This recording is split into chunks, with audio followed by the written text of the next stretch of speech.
Boop, boop, boop. We're fancy. Hey, look at us.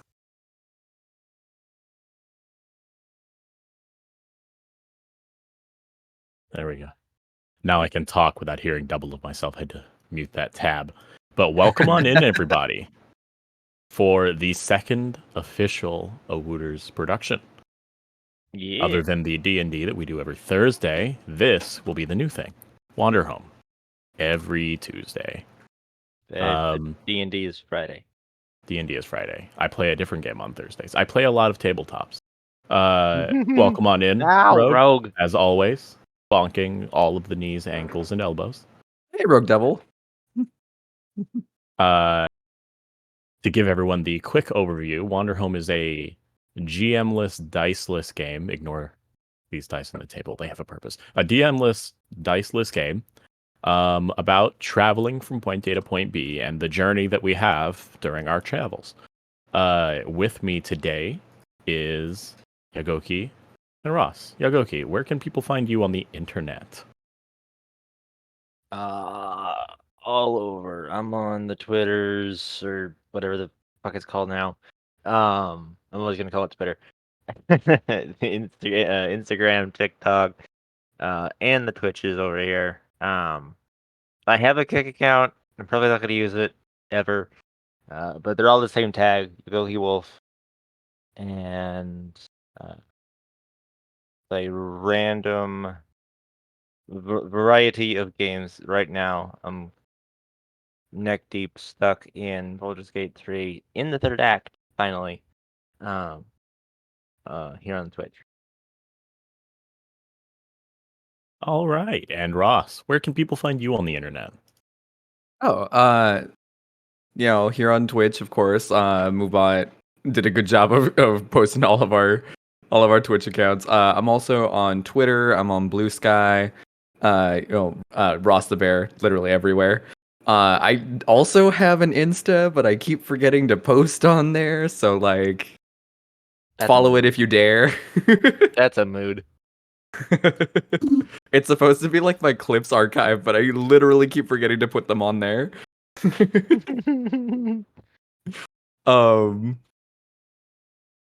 Yeah, that's about it. On my channel, I typically do. I'm a variety streamer, but since it's October, I'm doing exclusively Halloween Spooky stuff times. right now. Yeah. Saw you playing an old game. Oh yeah, Medieval. That was so much fun. Nice. Going medieval on all these people. Honestly, though, that's exactly what happened when I was watching. There we go. So, we're going to be playing Wanderhome again, a GM-less, dice-less game. It is about a story that we are basically all writing together. Yay. Yay! To kick things off, we have already gone ahead and created our characters, but creating of characters is so quick and easy, as I'm sure they can attest. It can be done very quickly. Very, very fast. In that it's actually designed, the game is designed that it's not like, oh, you gotta wait till next session because you gotta build your character. You can make up a character in the moment, including an NPC. Each one of us has a couple of NPCs that travel along with us, as well as our main characters. And we will be traveling to a new place. But to start us off, we'll start off with Yagoki. You got some information that everyone at the table could know. So my character is. Oh, I'm in the wrong application. There we go. You can give us the overview of what we'd see when you see your character. Who are they? What do they do? What's our surface knowledge? So my character is a peddler. There is the trusty stag beetle, following them close behind at all times. That holds all of their wares. They are a peddler and always looking to sell some herbal relaxants or drinks, fish and pearls, to name a few things. And they are also always followed closely behind by an inquisitive young little wolf. Nice. Uh, Got ourselves a gator. And a good gator from the sounds of it. A good all the while crocodile. Yes. And Ross, go ahead and give us a description of your character. Who travels with them? What do we know about them from the get-go? Well, first and foremost, you know that he is a bear. Uh and you'll see him walking around in a stained apron and has a what looks like a giant cook pot strapped to his back. And some thick muddy boots from all that traveling. Muddy boots. Yeah. He has a look in his eyes like he's seen a lot, but he's not letting it he's not letting it like change his mood to be dour.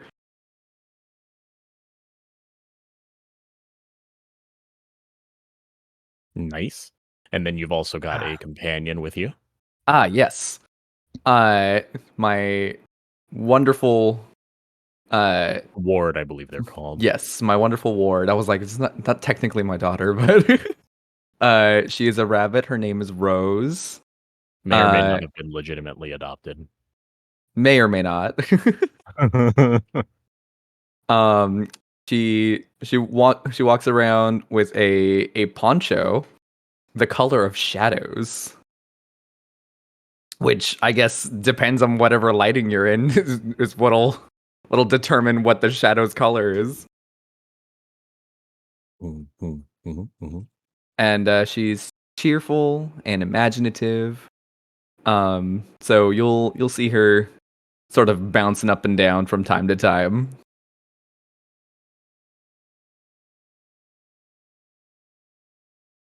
Okay. And I've been slowly filling in some kith sheets here. But my character is Ember. This has been my long-running character that I've always wanted to play. When I first got this book for Wanderhome, I was learning it, and to learn how to like make characters and sort of understand the flow of it, I made a character of every single playbook back to back, but I completely randomized each one. After doing so, I wound it up with Ember, which is the only one that I actually gave a name, and made in that moment she's the little girl I had to play. She's amazing. I'm excited to finally get to play her after 2.5 years, I think. I've been waiting to play Wanderhome for a long time. But about Ember, she is an Olm. She is very tall, but very lanky. If each of you guys are of the tall variety, right? If you guys are probably almost 6 feet tall as a bear. Yeah, about like I 6'1" ish. I do believe we both are of the tall variety, yes. Okay. Ember stands at a nice and happy almost 8 feet tall. Oh. She is in a partial crouch at almost all times, particularly when indoors. But while outside, she can stand her full height. Right. It took a long time to find a straight enough walking stick for her that is 7 feet long. And she has an impressively large firefly that travels with her called Whisper. Unlike you guys have seen fireflies before, you've seen firelights before, which is what my character is. Most of them have, the textbook lime or yellowish hue, but for some reason, Whisper shines a very faint blue. In addition to Whisper, there is a small, think about the size of a 2-year-old at times. It changes as necessary. Being that also is about. They sort of come and go, but they're always nearby. You don't know what to call them.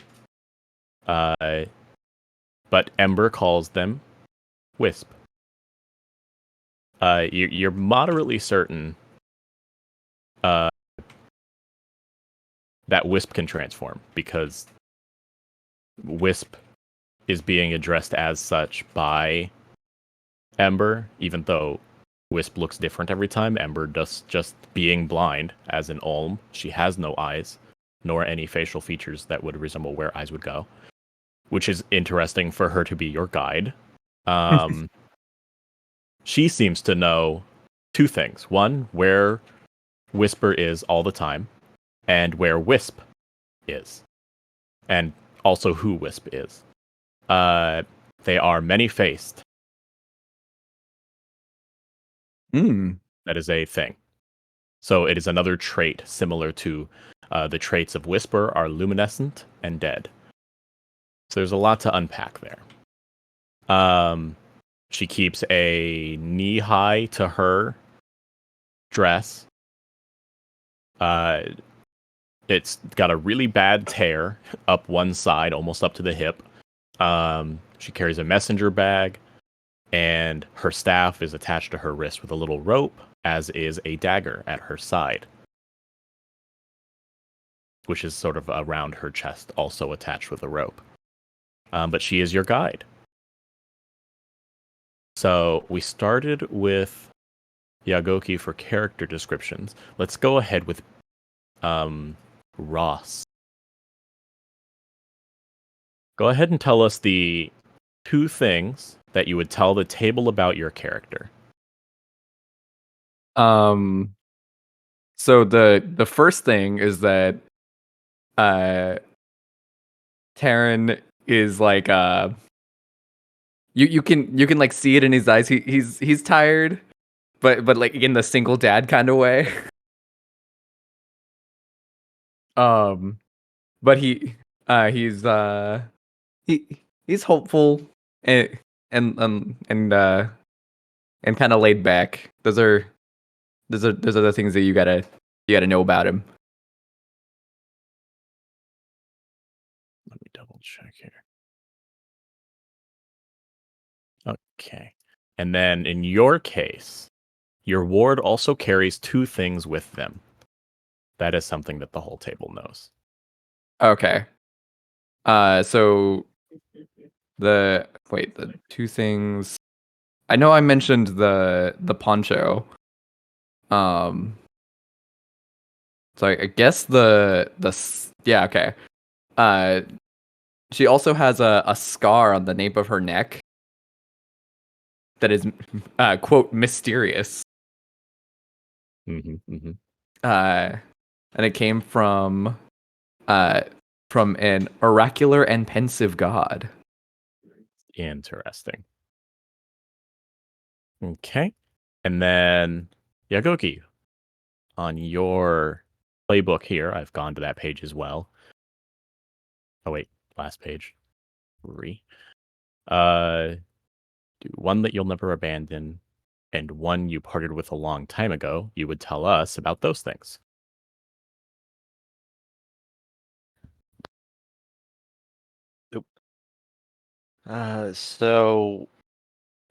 Green Sky here once had a map that supposedly led to wealth beyond imagining. I parted with that some time ago. You used to have a map. And then what they currently have is, as mentioned before, the inquisitive young teen wolf that tags along for the ride pretty much wherever he wanders.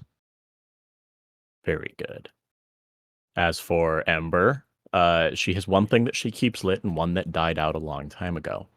The thing that she keeps lit is a small wooden incense holder, the shape of a crashing wave that anchors her to her faith. And the thing that died out a long time ago is Wisp, a a small and forgotten many-faced god who is in love with my firefly.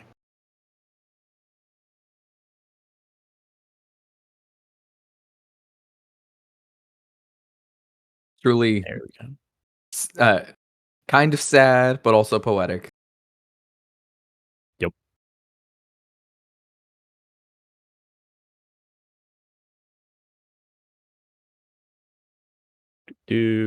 All right. I'm going to keep working on these Kith sheets over time, but we have a couple of questions to ask before we start covering the location. Yeah, I'm what's going up? to read the quick start just for all of chat, but we'll be going over the quick start here. If we're in a hurry to get out of the door, we can use this as a reminder of what to pack and what to do before we hit the road. Make sure we have all the supplies that we need to play, copies of play materials, something to jot down notes onto, tokens, snacks.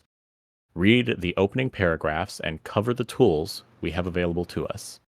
Start chatting about the journey questions, which are down below. Introduce everyone to playbooks and go over how tokens work. We've already done that.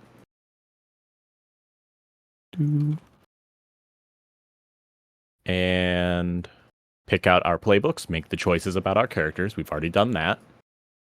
We're going to create our first place, choosing 3 natures for it. I've picked them, and now we just need to sort of make choices about them and come up with what this place is that we're about to enter. We can decide what month it is if we'd like, although we don't have to. I Are these our months or They have special months. I'll go over them in a right? sec. Okay.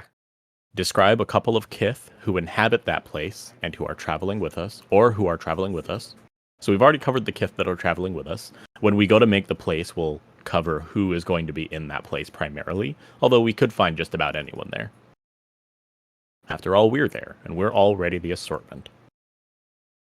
And then answer the final 4 questions. And then we'll answer these 4 questions once we're finished with making the place. So, there are 5 seasons in the Wanderhome setting.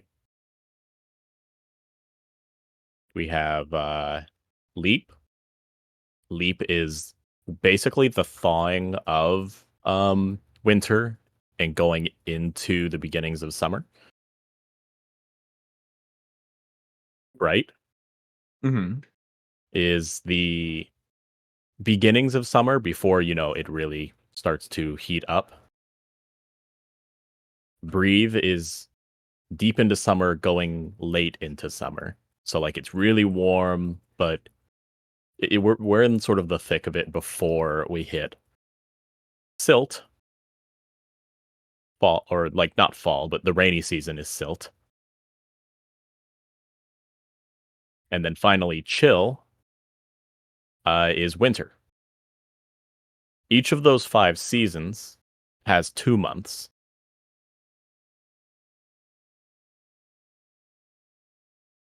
So the book that I'm looking at here, to the left of our place, it's currently turned to the first season.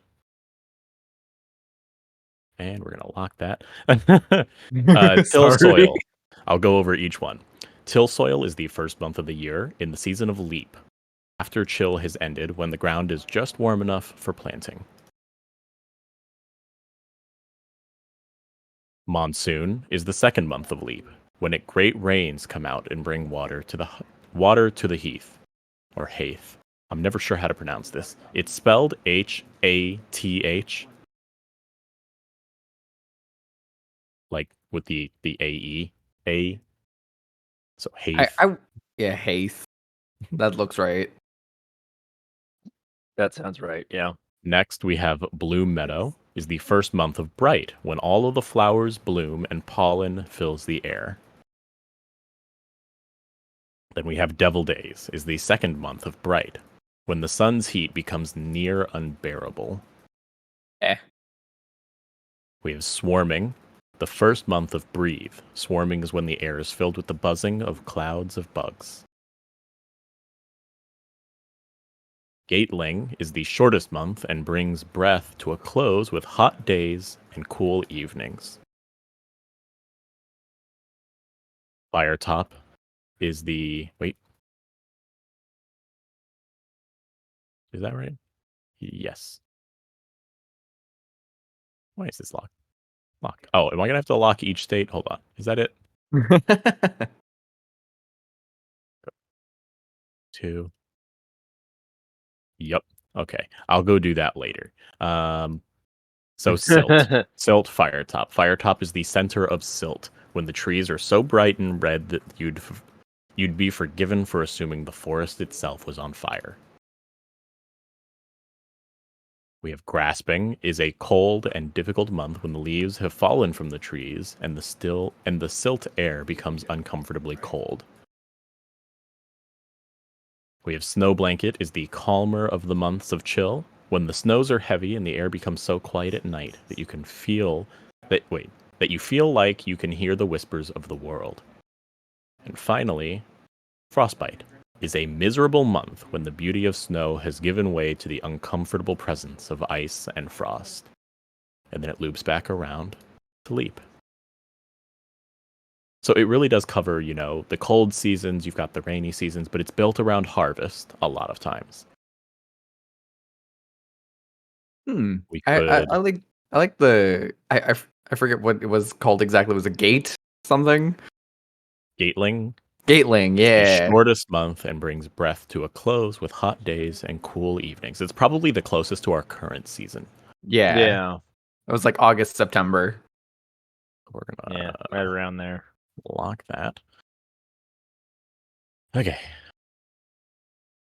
So that'll be built into the place that we're building here. I've Okay. already written down 1, 2, 3, 4, 5, 6, 7, 8 of the 9 things that our place can always do. So I'm going to go ahead and grab that third one from Mirror. On the right here, you can see 3 things: Swamp, Workshop, and Mirror. Adjacent, opposite to the thing that was over there. These are the natures of our place. They describe essentially what it is in parts, and we combine these 3 natures to give breath to the place. So this place is swamp-like. It is somehow also a workshop, but it's also a mirror. Mirror is a special kind of place. So I'm going to add... If you guys want to read the descriptions of those real quick.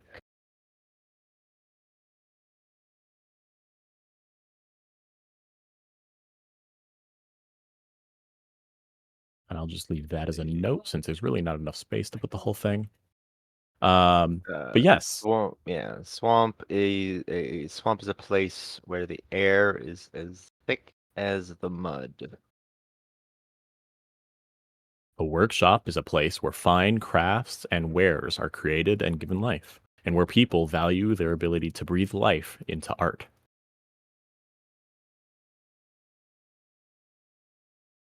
Go ahead and give us that mirror description. A mirror is a place that reflects you back onto yourself. So as I said, each of these have this place can always. Much like our characters in Kith have things that they can always do because of their traits or just who they are, this location, its very nature, has the ability to affect us as players.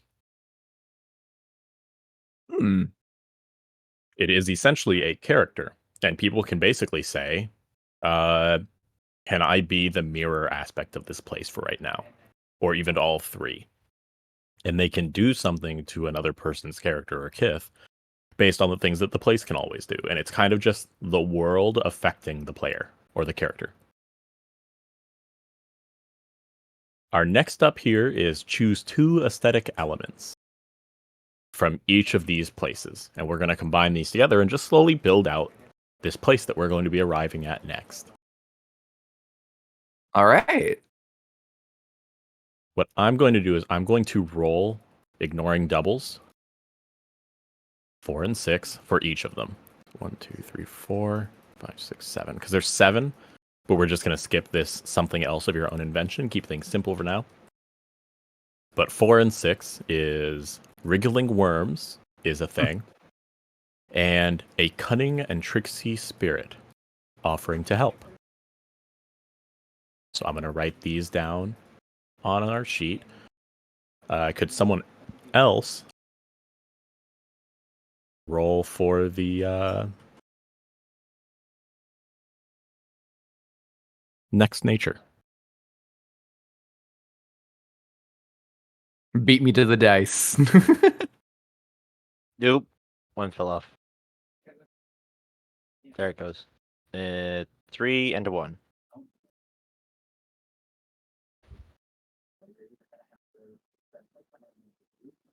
I guess whirling loom and a work song.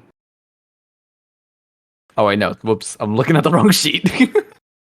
Nope, that would be for the second one, right? Oh, okay, yeah. You had it right. Woohoo! I'm going to put wriggling worms and a helper, Okay. because I only have so much space to work with here.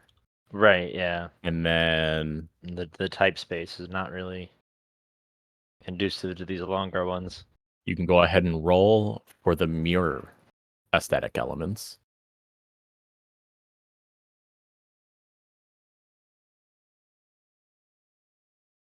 What do we got? Right. We're ignoring doubles, right? Yeah, so just grab one of them. All right, 5 and 2. So we have salt flats and the sensation of a... Could you move your cursor? A sensation of an unfinished world. Ooh. Under construction. Yes. Road That's very work ahead. interesting to... Oh God. It's interesting to have here with also it being a worker's place. Right. Yeah. Almost as though the people are building out this unfinished aspect of things. And that's what Yeah. drew people here. But we I have sure hope it does. salt flats and the... I'm just going to call it and an unfinished. And we'll know what we're talking about. Because we're going to still have those things next to us if we need to reference them. Right. Now, each place will also have a folklore. I don't have a D4, but I'm just going to roll this D6 and then ignore rolls higher than 4 until I... There we go. The Shrewish Rich. Well, that is a combination of the Shrewish Witch and her magic cabin. You guys try and say that. The shrewish, yeah. The shrewish witch and her magic cabin. I'm assuming that she's a shrewish witch because she's an actual shrew. Could be. Could very well be. Could also be the cunning and tricksing spirit. Who knows? But this is a folklore about the place. Like, people will tell about this place, much like people were like, ah, yes, that's Spring-Keel Jack, or whatever. Someone else can roll for the workshop. I mean, I could grab a D4. I got plenty of them. Oh, an actual D4. Yes.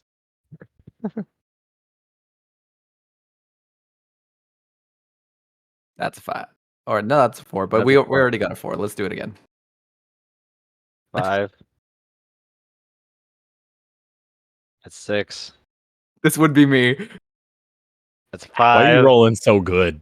That's a 2. There we go. There we 2. All right, 2 for the workshop. The Potter and the Goddess. Interesting.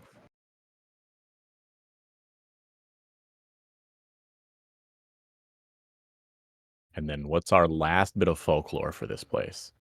We got 2. We got... The ghost whose name ghost? cannot be spoken. Yes.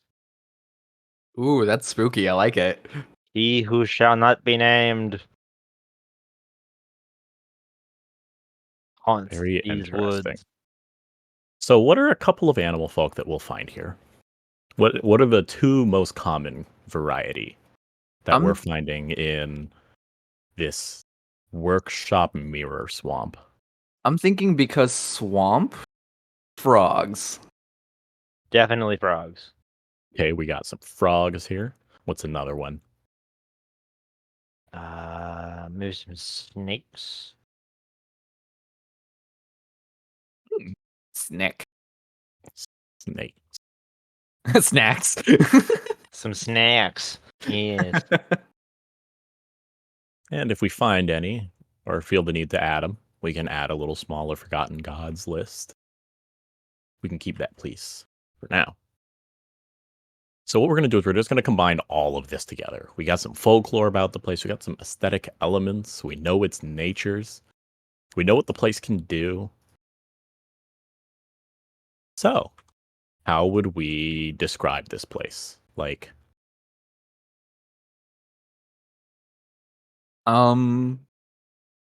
Pungent. That's a good word. very bog-like. Yeah. Bog-like kinds of smells. You know, actually, this is sort of invoking the sort of like Louisiana kind of vibe for me. Yeah. Okay. So like the And what are those boats called? Tugboats? Yeah. A tugboat would be real commonplace here. The whole place is probably built on stilts. In a big town center. You got people that are continuing to work out and expand off in different directions, but boat is the primary form of travel. It doesn't have roads, it just has a large array of docks. And they like gondola around. Yep, Yeah. they've got those shallow swamp boats with the big fans on the back, or pulled by water skidders, things like that. And you'd be hard pressed to find anywhere in this little town where you couldn't hear like a hammer hitting something or a saw. Yep, there's some kind of workmanship happening all over the place. But we've also got this like whirling loom, and I like to imagine that that town center is the busiest portion of town, which is their textiles, and that the entire top of this swamp-like area is canopied in large blankets. Every single dock is kind of covered, and it just keeps the sun from barreling down too hard on this place. But from a distance, the whole place has this big, bright color about it.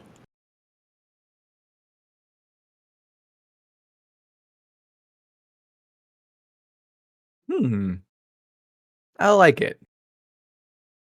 Aside from the bog smells. Well, you know, not everywhere is perfect. This is why only frogs and snakes stick around. Let's see. So we'll add some notes here.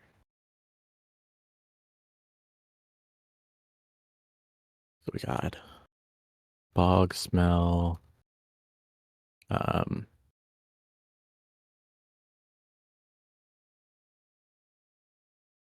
Songs of singing. I'm like off center for my keyboard. There we go. Songs of singing, hammers, and saws.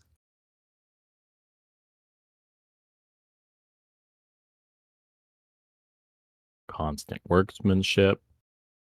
A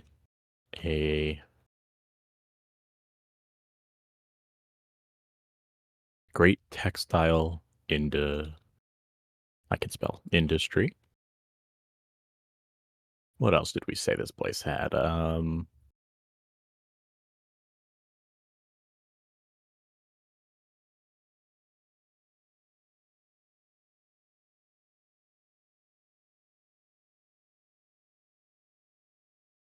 Endless docks instead of roads, and lots of boats and gondolas. Side note, And if we've got wriggling worms and a helper, as well as the textile industry, are they silkworms? ooh, There you go. this whole place is like, because there's gonna be some trees. It's those Yeah. big, like not What are those trees that grow like in salt water? Mangroves. Yeah. Mm-hmm.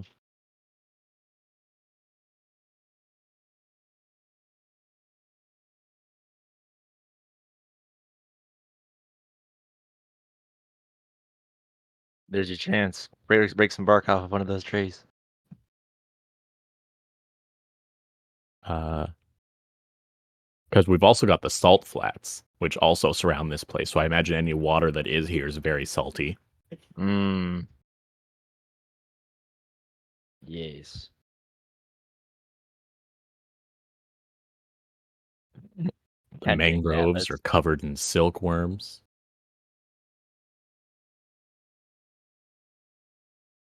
Hydrate. Man, I gotta get my water. Hydrate check.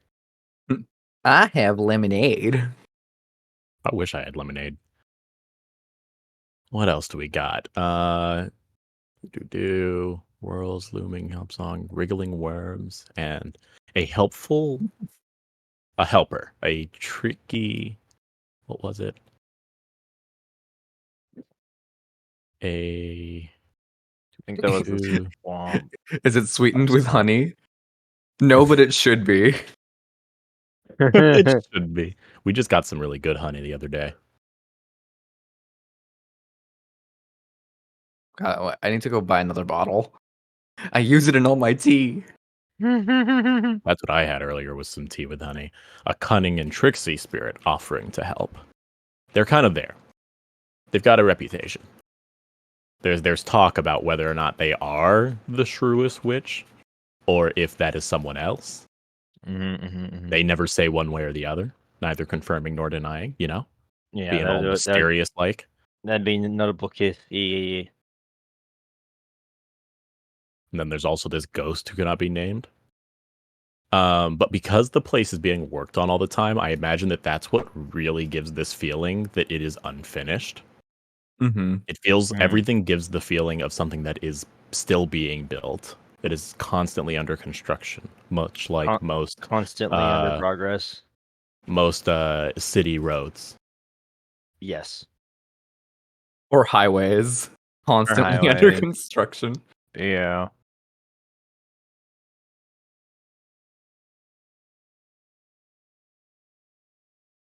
Yeah, we have some cinnamon, vanilla, and bourbon honey from a my local beekeeper. God. Yeah. That sounds fantastic. We got it from the shop. We got to just sample each one, and we're like, this would be really good for this thing, but this one would be really good for this. And you want to know what was the real icing on the cake? What? Buttercream. Buttercream honey. No, just buttercream. Oh, okay. Yeah. That would be. Now that's divine. Marshmallow honey. Wow. Ooh. All right. So this is a really good, little description of this place so far. What are we calling this place? That's a really good question. Mm.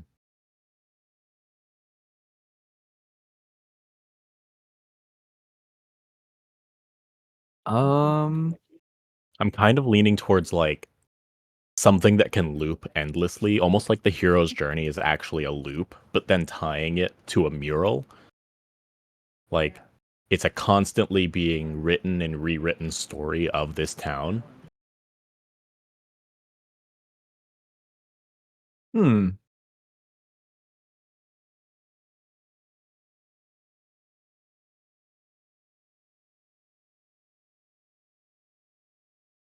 Yeah. Oh gosh. I'm really bad with names usually Silver here. Spring. Ooh, okay. Spring It's as like in like the spring season is in, or like as a in like being cogwheel. water. Oh, I see. Or it could be like a cogwheel, either Could one. be But cogwheel, silver gives yeah. that reflective nature of being a mirror. Right. But Silver Spring, it's this one little spot of life in the midst of an otherwise barren landscape. I like that. So we'll call it Silver Spring. Nice. So that's our place, and we know that it is currently gatling. Choose one So it's that this warm place. and humid here. It is warm and humid, but it is also cool and humid in the evenings. So choose one that this place lacks. All the others are present. Well, luckily I'm a crocodile, so the humidity doesn't bother me. Yeah, you're just like, this is like home. My character's an Olm. So people look at me and they're like, you're like a salamander. This should feel right to you. And I'm like a cave-dwelling species that hasn't seen the sun. Meanwhile, Terrence just sweating. So let's see. Clear, starry skies, a constant breeze, cold, cold nights, and the smell you imagine home would smell like. Which one of these is not present in this place? It should be kind of obvious based on what we've rolled. The cold nights, really. You would think that this place smells like home. Yeah, I feel like this would be split down the middle a little bit. Let's say that it's cold, cold nights is the one thing that this place lacks. It's always kind of warm, but each one of us has a different way that we interpret the smell that you smell. imagine home would smell like. Because you're like the bog part of it. I'm like, oh yeah, this wood and craftsmanship and all that is very nice, and the silver flats are really cool. And you're like, Ross, you're like, it's not the worst. So there were some dark times at home. There were some dark God. times. So we're gonna put that here. Mom didn't know how to cook, but she would experiment all the time. Oh dear. It smells like her soup. Oh, no. Like her soups. No, her casseroles. Always the casserole. Oh no. And our oven didn't work, so it was always undercooked. Oh no. Oh, wait, cold, cold nights is the one thing that this place doesn't have. It's always Yeah. warm.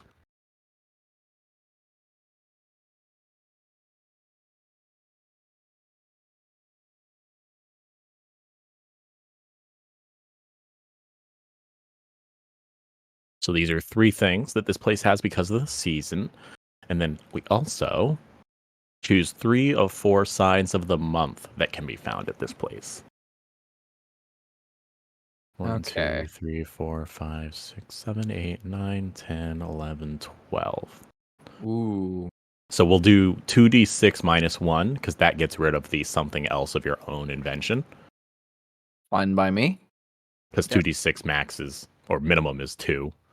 Right. Oh, I accidentally pulled that. We're just gonna... It's just the barrel.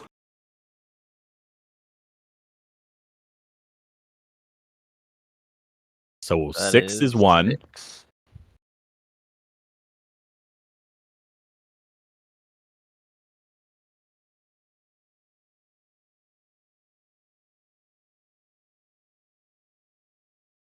So what is 6?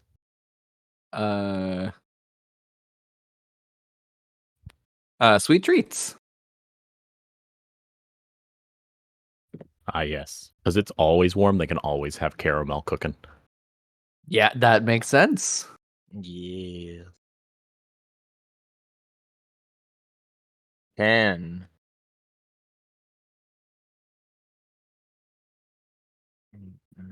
A festival for a secret and mysterious god. I was secretly hoping that would be one of them. I mean, it makes sense. We literally have the god whose name cannot be spoken as a weird folklore that this place has. It's a ghost that can't be spoken. Or the ghost. It's the ghost Yeah. god. The god of ghosts. God of ghosts. Let's see. Let's add... We'll add one more, and then we'll see if we need a fourth. 6. Did we do 6? Yes, the 6 was sweet treats. Okay. So we're not going to do a fourth. That was a sign.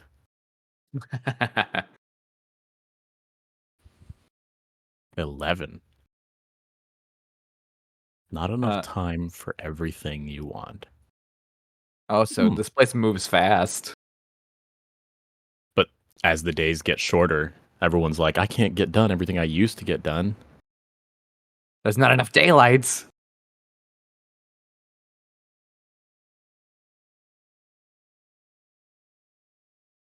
So these are the signs of the season.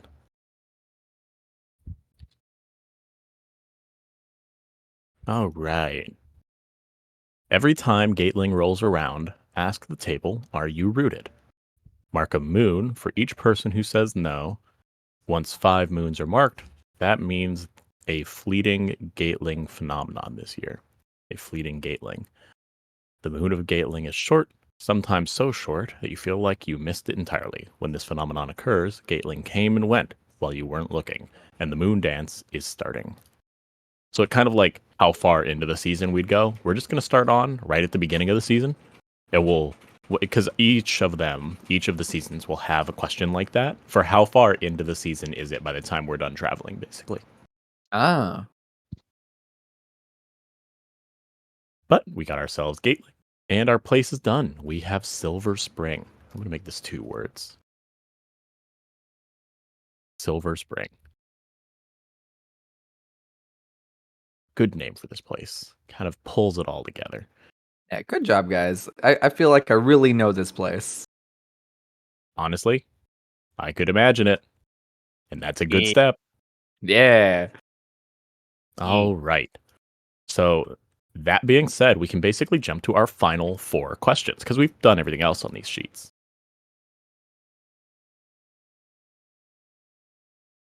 First, what sort of place did we just travel from? Actually, no, wait.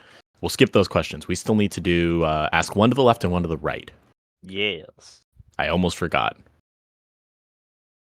So we'll start off with eeny, meeny, miny, mo. Can't you take a bite? 10 rounds, let him go. Eeny, meeny, miny, mo. Bear Force 1. Okay. So 1 to the left and 1 to the right. There was a list of questions for that, right? It's on the last page or the second to last page. Yeah. One page of the 3. 2. It's page 3 for me as well. It's not that. There we go. It was page 4 for me. Yeah, yours is at the top of page 4 because you had a bunch of questions for your ward as well. Yeah. Okay. So for the record, Yagoki is to your left and I am to your right. Okay, so Yagoki, why does my ward look up to you? And why does that bother me? Why does Rose look up to you? Let's see. Oh god. Oh, for why it would bother you? Well, I do have the. How old is Rose, by the way? I'm thinking like 13-ish. Okay, so young teen. Yeah. Okay. So I do have old magic scrolls. So maybe there's a want to dive into those and start experimenting. And why does that bother me? It's potentially dangerous magic. Yeah, that would bother me. Yeah. This checks out. Okay. And then 1 for me. yeah, when was the last time Rose really irritated you? Rose probably grabbed some of my stuff that I usually keep on my person, but I had set aside for a moment. And when I went back to find them, I couldn't. Oh And no. I extra couldn't find them because, I'm blind. And she had like misplaced them, so it's this hunting situation where you're like, all right, we got to find it. She doesn't know exactly where she set him down. I'm gonna have to I keep don't a hold a close eye grudge, on but I her. do bring it up every now and then. Like, don't touch my stuff. All right. We'll go with green sky. Okay. So I would be to your left, and Taryn would be to your right. Yeah.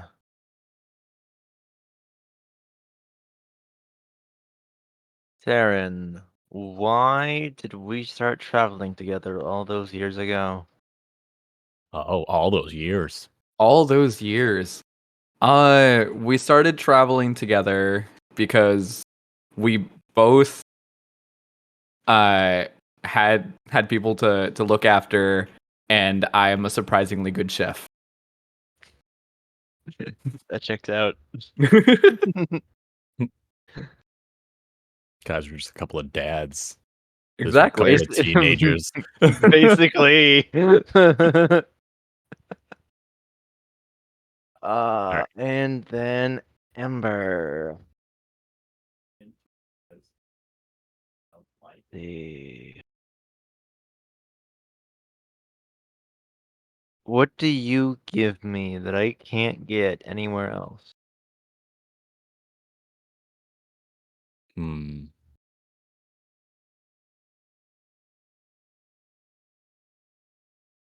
Random pieces of advice. Sometimes they're hogwash, but you know that every time that you walk up to Ember, you can say, "Hey, what do you think about this situation?" In like a slightly less than sage fortune cookie, she will give you something. Okay. Do you also give lucky numbers? Yes, but the number's always 4. The number's always Perfect. All right, so one to the left and one to the right. Green sky. Let's see.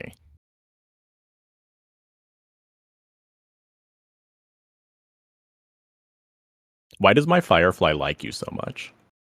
Ooh.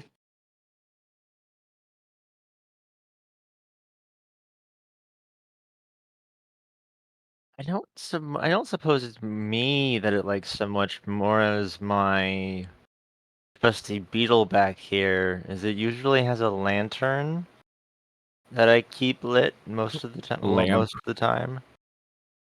Mm-hmm. Mm-hmm. That's moth behavior. Lamp. Okay. And Taryn, where do Yeah. you wish I could guide you, and why can't I?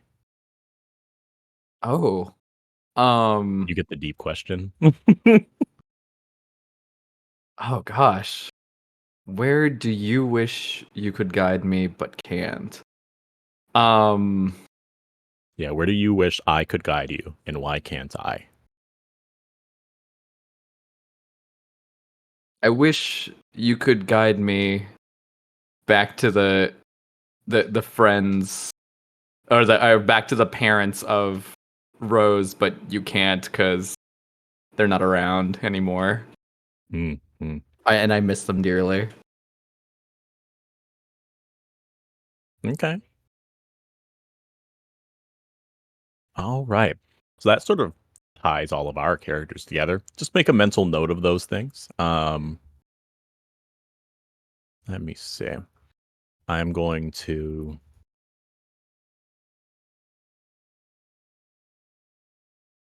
I don't really have anywhere else I can. There's not additional toggles. Okay. Yeah. So just make a mental note of those. There's not really a spot for us to put them in our little notebook here, but we'll utilize that a lot. Now we can ask these final 4 questions. So first, what sort of place did we just travel from? Where did we come from? Where did we go? Where did we come from? Cotton Eye Joe. Now you forgotten Joe. I've been married a long time ago. You know, actually, that song feels strangely appropriate for where we just ended up. So, Yeah, it does.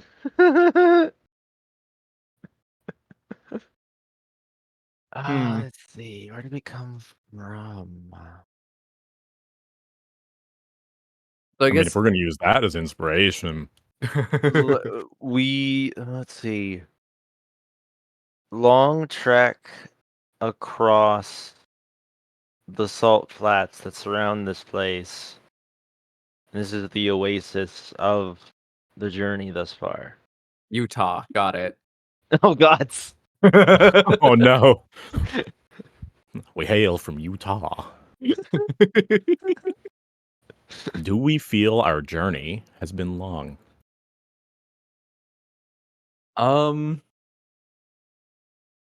Yes. I think Taryn would say yes to that. Ember would also say yes. She's been traveling for a very long time.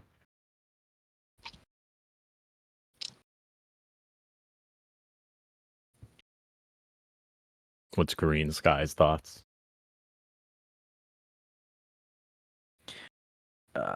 He's mostly unburdened with what he carries around because the stag beetle carries it all. So it wouldn't feel No weight as off my long. back. Yeah, it wouldn't feel as long, but it's definitely getting a bit hard on the feet. Mm-hmm. Is there somewhere we hope to go? I know that Hmm. for Ember, she wouldn't exactly know where she hopes to go. Where it is doesn't matter as much to her as who she's traveling with and who she's heading towards. People are kind of her purpose in that sense. So she hopes that she can go somewhere where she can find someone special. Aw.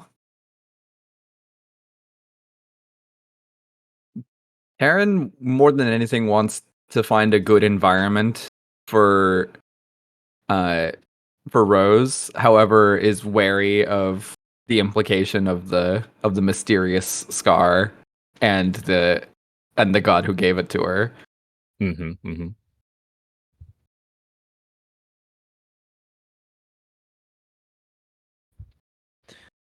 Hmm.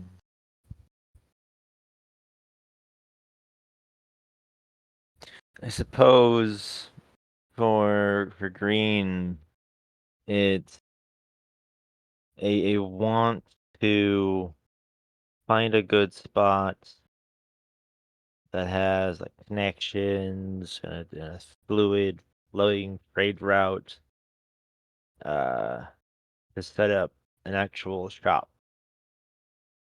Put down permanent roots in a place. Yeah. Do you have anything sort of thing you want to specialize in selling? You've Oh, already he's got a got couple of specialties, right? yeah, he's already got as I was mentioning at the start there, smokes, drinks, herbal relaxants, Ooh. fish, pearls, and seashells. You could In literally run a knick-knack smoke shop out of Indiana. I in love that. incense and forgotten gods memorabilia, old tomes, tapestries, and as mentioned, with the little girl in your care, the old magic scrolls. Yeah. You could Yeah, literally run a metaphysical shop somewhere I that also just sells smoke. I can definitely see why Rose would be very interested in hanging out with you. Mm-hmm. Very nice, very nice. All right, and that basically starts us off. The last question is not one that we're going to answer out loud, but it's just very silently in your heads. You will answer, "Where is my home?" You can think about that for a couple of seconds here. Where is my home?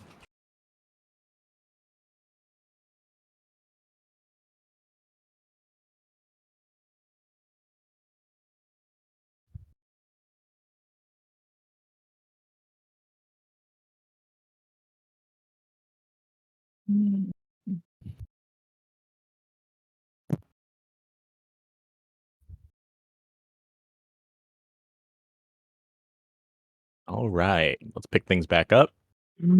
Let's see. I think we'll want to be on Sorry, Atlas didn't want me to breathe. page 2. Ah, yes. All right. So, bearing in mind the list of things that you and your kith can always do, uh, play will basically be you can always control your character, and there are things that you can always do. The kith are NPCs in our world. New kith can simply be created, anyone can make one. by just grabbing a Kith sheet. Boop. And then just filling it in real quick. You guys should have the PDFs for Wanderhome as well, where the list of traits are. Where is it? Documents. Wanderhome.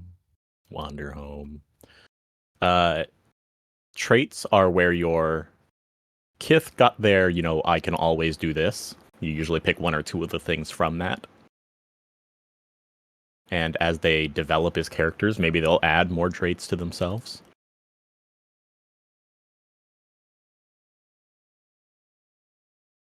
Where the heck is my table of contents? There it is. And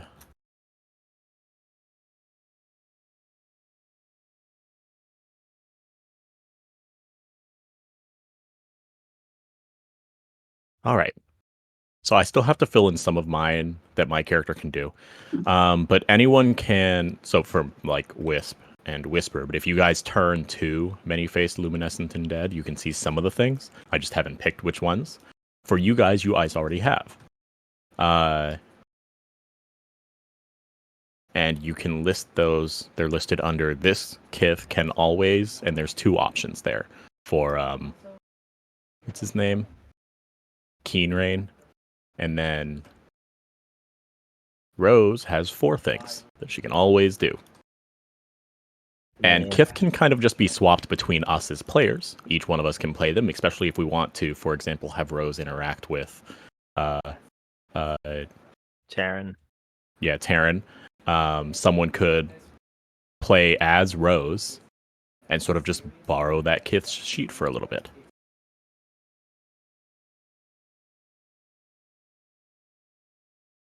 All right. So, how does it look as we roll into town?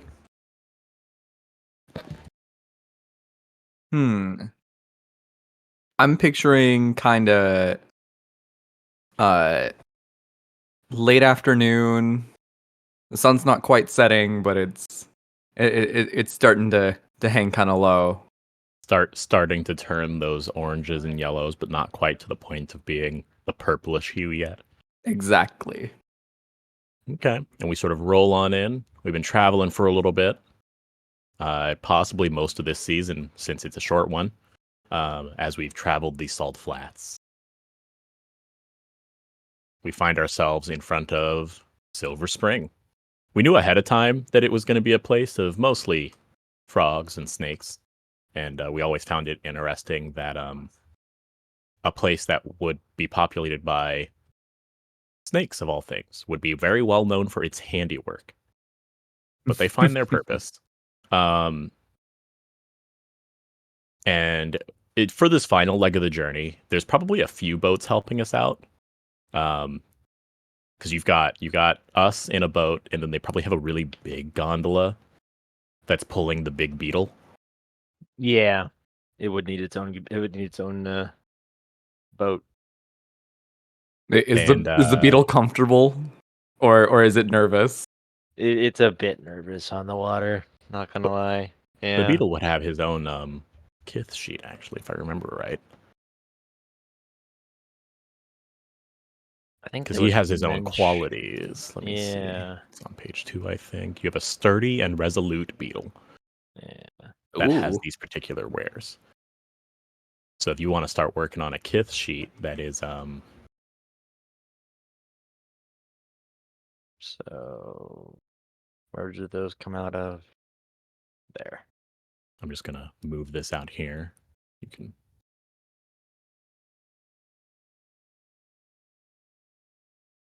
I use that thing just to align the page.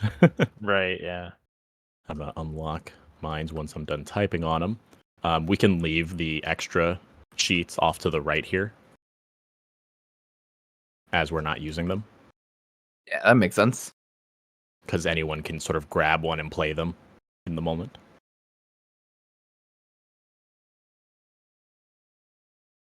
I'm going to take the opportunity to grab Keen Rain here. and she has walked right up to Green Sky. And it's like, you thinking of changing your wares once we get into the new place? Depends on what they have. If it intrigues me, what I've got has been serving me well all these years. I mean, true. Maybe they have some other shops here. Be curious to see Yeah, what they've got going. indeed. The Forgotten Gods memorabilia does have its restrictions on clientele. That's kind of far and in between. I find someone interested. Well, maybe this place will have some of their own forgotten gods that they want to appease or work with, listen to. Maybe we'll find a caretaker in these parts. Ooh, that'd be You good. would know that a caretaker is another of the playbooks.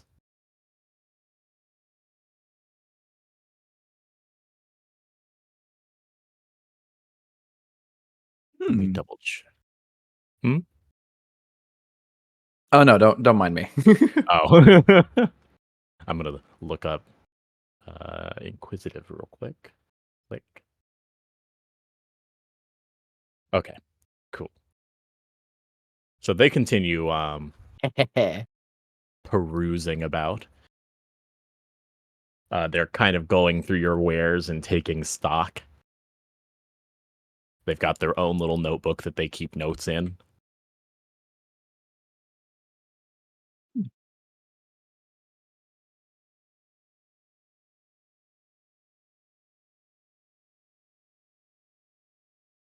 I'm just filling out a sheet here.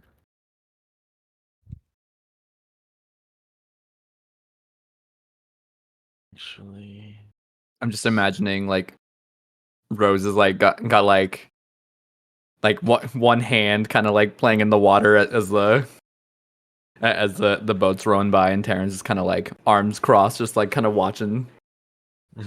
Keeping an eye on them, don't fall in. Exactly.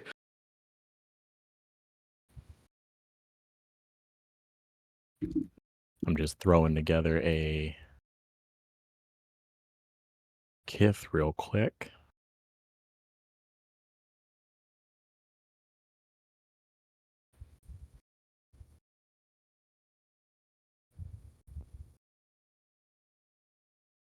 all the small and forgotten things. Ah, okay. Indeed. One can hope that there's a caretaker here.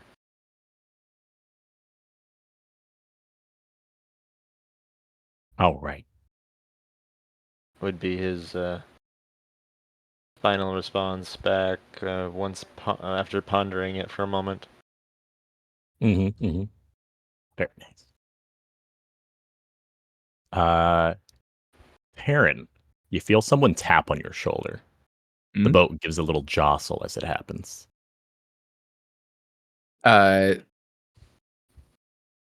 like puts like one arm like toward Rose just in case like she needs like a stabilizing hand, and like turns around to see You who. see a little frog behind you.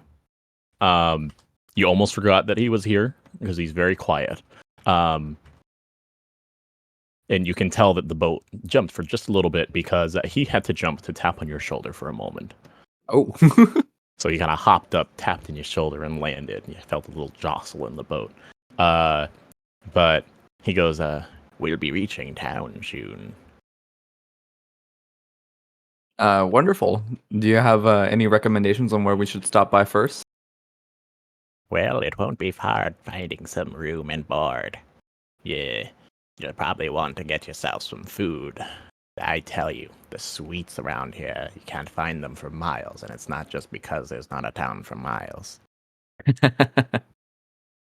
Rose's ears perk up at the sound of sweets. And don't be afraid to get your hands dirty. They like hard workers here. If you pitch in a little bit, I imagine you'll have no problem finding yourself some room and board. All right. That sounds agreeable. Yep. We'll be making dock here, and it'll be a little bit, and then I'll let you guys off. They've got a place for your beetles. Green Sky, was it? Yes. Yes. I'm going to guide that particular boat around to the other side. We're approaching from the wrong side. Meet me over there in about 20 or 30 minutes, and we'll get you checked in over there. Sounds wonderful, my good man. And he goes back to the oar at the back and goes back to quietly paddling and guiding the boat that everyone is on into a little dock space where we're all offered the chance to disembark. Boat is safely tied down. All right, you guys can go ahead and hop off here. I'm going to finish things up, and I will meet you on the other side of town. Just pass straight on through the middle. It's kind of built like a wheel. The big docks, the wide ones, are for the main ones. They head right through the middle of town, and there might be some smaller docks in between, but it kind of spreads out like a big compass. We're currently approaching... He checks the sky for a bit. Yes, this is Southeast Path. It's the big street that heads to the southeast. We're very good at naming things. Rose hops off the boat onto the dock first and takes a really big stretch. And she's like, finally. Felt like we were in there for hours.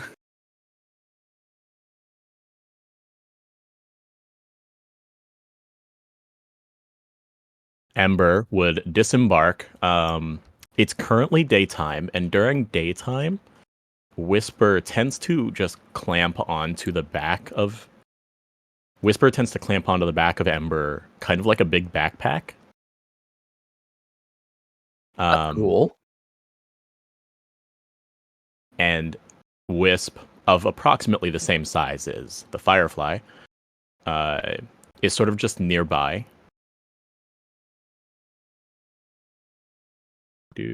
Let me grab something real quick. You guys can continue as Ember is basically following suit. Without Whisper awake, she's definitely dependent on you guys a lot more to just get from place to place. Oh, that frogman said that Bob would be this way, so I do need to go pick him up. Taryn disembarks and hands the boatman a coin to tip him. Ember's probably on all fours as she gets out of the boat and just crawls off because it's very unsteady. But once she feels the solid nature of the dock, she stands up to her full height and is like, "Oh, thank goodness. I was certain I was going to fall off at a moment's notice, and we're moving so fast I couldn't tell if I had to duck for a tree." We would have said something. You can count on us to be your eyes when you need them.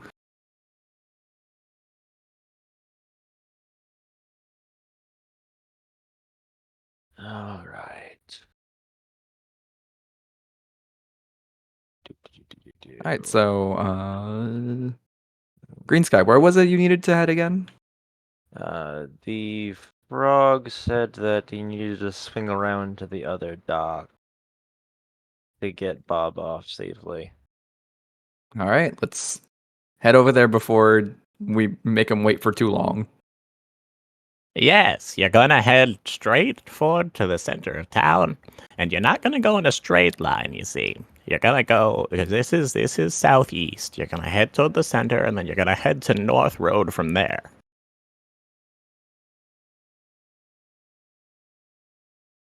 Yeah, and Rose is like, all right, well, let's get going. What are we waiting for? After Oh. securing everything to her person, Ember reaches out and gently grasps Rose's hand to be guided forward. Realizing that she suddenly needs to be careful, she slows down a bit and she's like, okay, let's go. Ember has realized that her hands can't get around her stuff if her hands are in her hands. That's thinking. Modern problems, modern solutions. Let's see. I need what's another one here? This one. I'm still filling out the like what my kith can do so that they can sort of get back into things. Mm.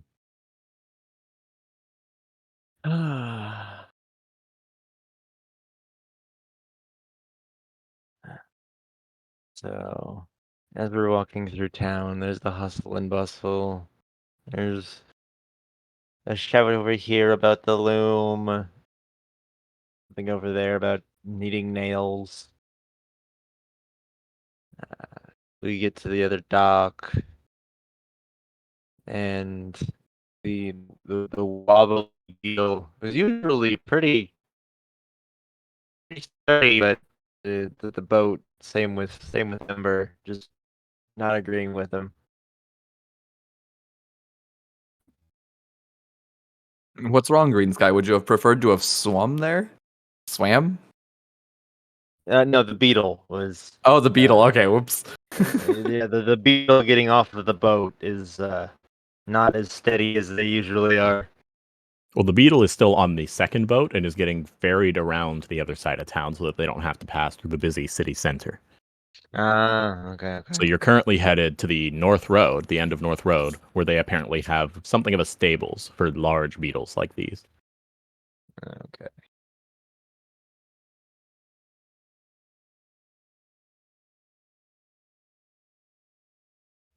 Okay, that's Whisper. And you. There it is. Can. Am I coming through robotic? Atlas is asking. A little bit. It seems to have cleared up now. Okay. Yeah, it was like I saw your ping like jump real high, but it should be okay now. Okay. Okay, and.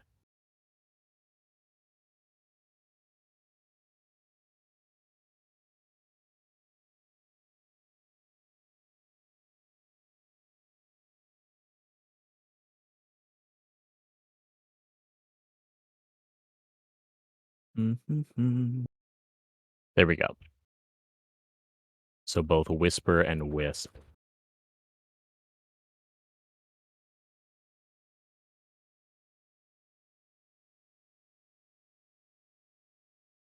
Let me unlock these. Atlas, I put Bruno to bed. It's okay. He's sleeping.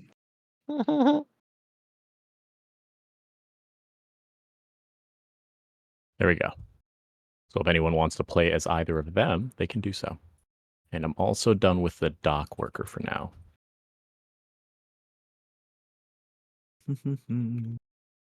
All right, what can this place do? How can we vibe things up? Let's see.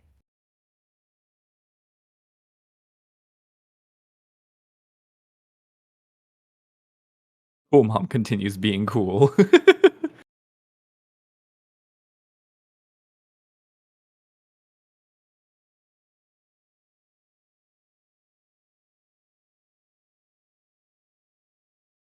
There we go. So Green Sky. As we're currently walking through town and we're getting to town center, we're like approaching the middle here.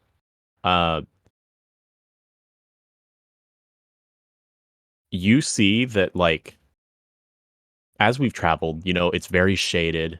It's very cool because the constant breeze being passed through this area seems funneled down by these almost kite-like tapestries and banners that are spread across our overhang canopy. Between the trees, the houses, the whole place is very cool and shaded, a little bit dark, actually. It's already almost like a very dark shadow passing through the area. But lamps have already been lit.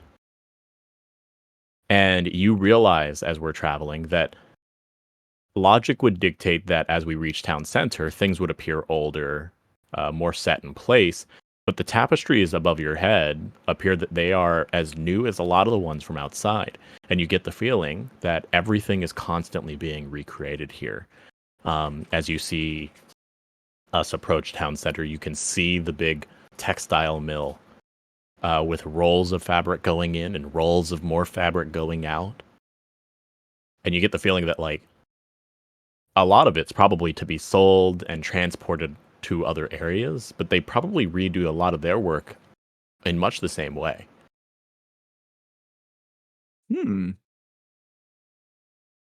Quite the active hustle and bustle around here.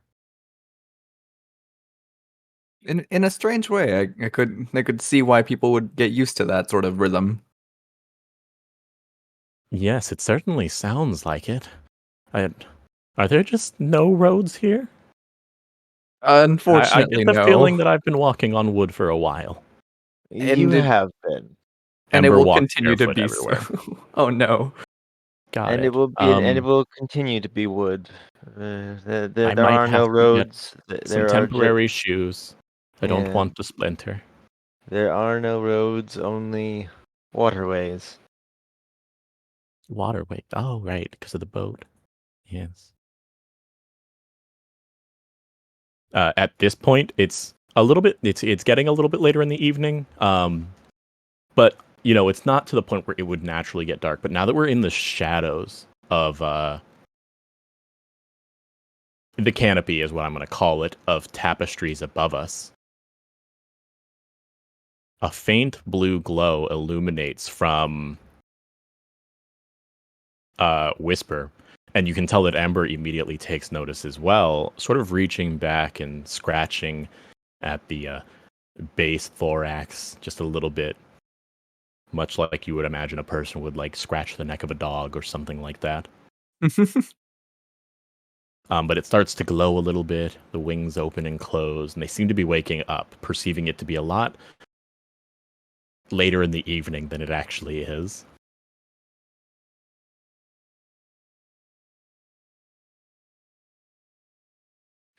Terrence sees that and is a little confused, cracks a smile, he finds it charming.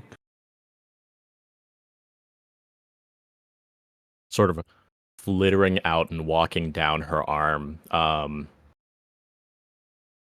Whisper takes flight, and you would again notice, you guys would have seen this through the travels, but you notice that as Whisper is flying around, Ember, whom you know has literally no eyes, seems to have no problem keeping track of where Whisper is.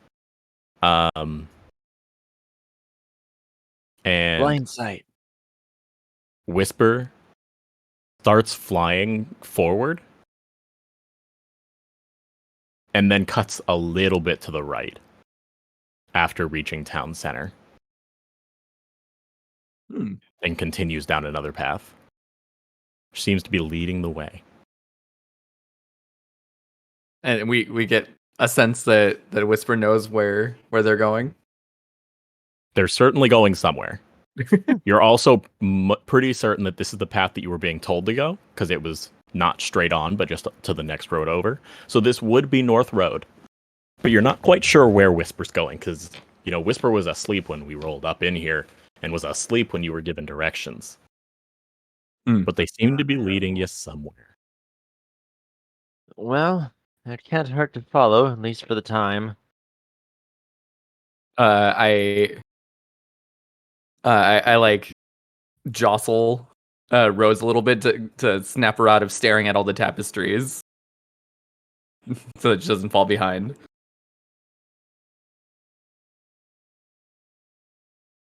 Let me see. Doop. Right.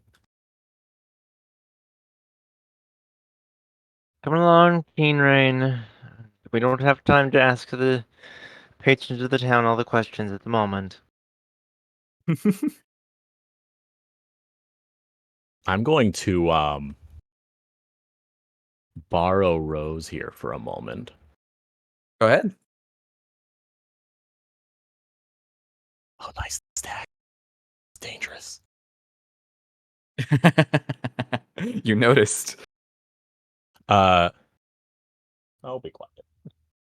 I'm gonna borrow Rose, who hops forward towards Taryn, releasing her hand from Ember, who seemed to, in a moment of distraction from Whisper waking up, loosened her grip, and then runs past Taryn and seems to find a small shop with its front door open and just runs inside. As she's running by, I quickly say, "Where do you think you're going?" My nose. I'm following it. I promptly follow her, like jogging, just to try and keep up with her. Oh dear, is she off it again? Okay. Ember, hold up a sec. Ember gives a little whistle, and Whisper flits back and sort of lands on her arm. You hear Ember whisper something to Whisper, and Whisper then lets flight for a moment, flies over to Taryn, and then clings onto his big, oversized shield that he's retrofitted into a giant walk. And he just sort of clings to the back of it. And then Ember starts following Taryn around, clearly using a Whisper as a beacon.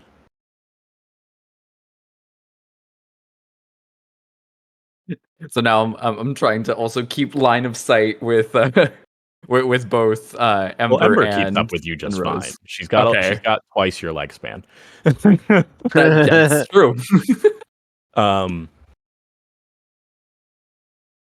You realize she has a wide brimmed hat. Like, this hat is probably a solid 4.5 feet wide, from one end to the other, and you realize she uses it much like a cat would use their whiskers, in that if something makes contact with the hat, she's quick to suddenly stop, just in case it'll make contact with her head. Ah, that's how she senses doorways. Which are always too high for her, or too low for her. But she's following you along. When you enter inside of this little shop that Rose ran off into, you see her like right next to the counter with a snake on the other side of it, just looking down at her. And she's like got her hands up on the counter and she's rocking back and forth on the balls of her feet and just looking at rows of candy that line the shelves. She looks very excited. I knew you'd find your way here. Listen, we don't want to spoil your appetite just yet, but I will allow you to take, or to choose one of these sweets to save for after supper.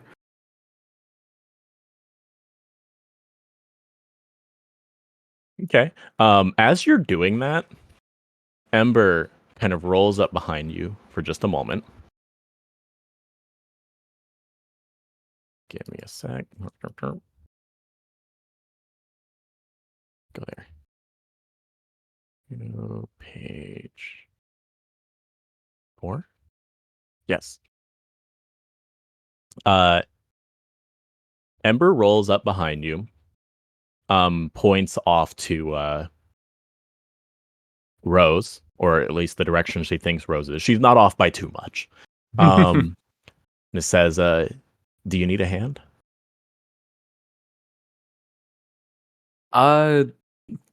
Perhaps. I don't want to crush her spirit, you see. Makes sense. She whispers over to Whisper again, who has now lifted off from you and sort of walks next to Rose. I will give Rose back over to you. Hey. And Whisper is currently walking around them. Again, this is like bugs here replace animals as, animals in livestock, essentially. So where we would have beasts of burden, they have bugs of burden. So for the sake of size representation, Firefly would probably be somewhere between a medium-sized dog and a small dog. Just size-wise. Yeah, I was kind of picturing a Kinsect from Monster Hunter. Yes. So like small backpack sized. Yeah. So they're just Whisper is currently scuttling around, but keeping pretty close to Rose. Somebody want to make a sheet for our shopkeep? I can also just make one if no one wants to. I've Here's a forgotten blank. how to do it. Here's a blank Okay. gift sheet.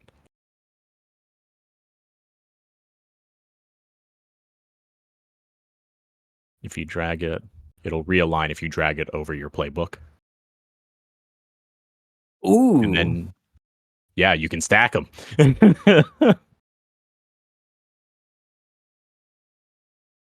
I like Coolness. to lock it. And then we don't have a name yet, but I've definitely already said that they were a snake. So you can tell what kind of snake they are, so on. And go ahead and fill in that sheet. You can either grab a random trait. If I grab my little quote-unquote player's handbook here, under the list of traits, there are 7. But the 7th category is traumatized traits. So if you don't want to traumatize this NPC, you can just roll a d6 and then roll a d6 and you will get a trait. You can do that once or twice to give yourself some traits to work with. Oh, we got a 6. That's a social trait. And then roll another d6. And a 3. Proper. Okay. So one of their traits would be proper. Do you want to roll a second, or is that good enough for you? Let's make them interesting. So we got. So you've typed in proper. I will right now because I got distracted. God, not again. The curse thought persists. I thought I was over this, but I am not. Okay. So roll another d6. 1. So this will be a artistic trait, which is kind of fitting for this setting, Then roll a d6. So there are 6 main categories: artistic, grounded, intellectual, personal, physical, and social. And then each of those categories has 6 traits within it. This is trait 4, poetic. So they are both proper and poetic. And a snake. I like this person. You can Is pick this some snake pronouns Orange? for them. Orange. Oh no. Oh no, it makes too much sense. No, not the WS. Here we go. What was it? What was it that Peanut hated that they said so much? I can't remember. Pray return to Hearken? the waking sand. Yes, Yeah. pray return to the waking sands. Hearken to thine. Something.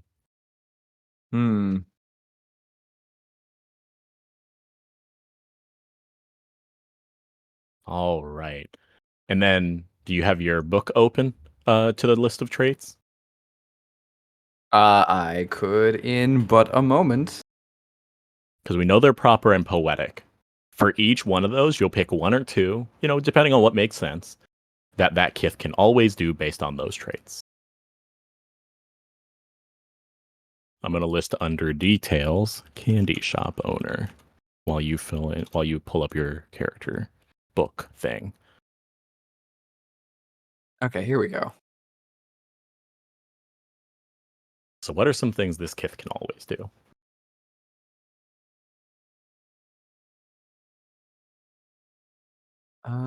There it is.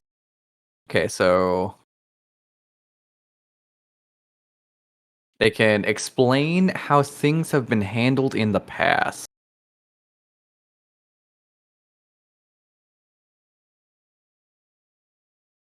And Explain how judge things have something been for its handled. inappropriateness.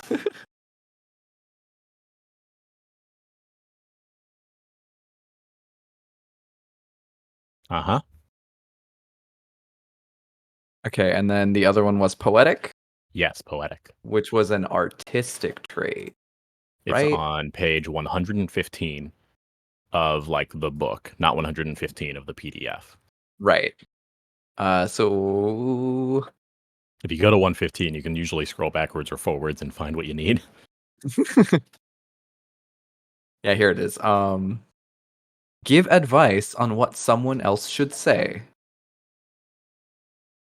And wax metaphorical. Methinks. You said it was Wax metaphorical.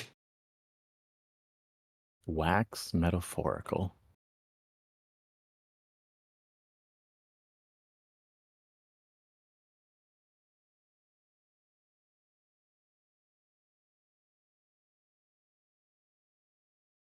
I don't know what that means.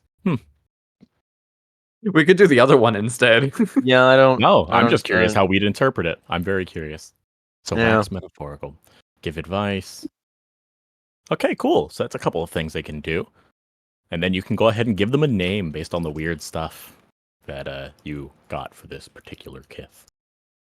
Drag this over here.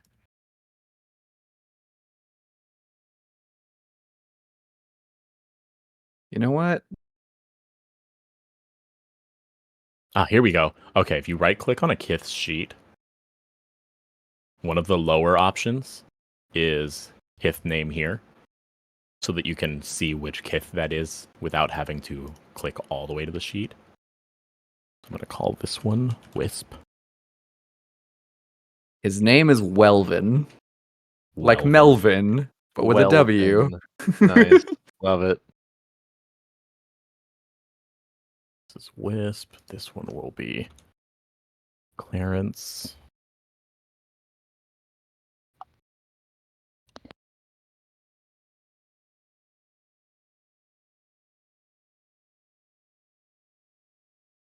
And this one is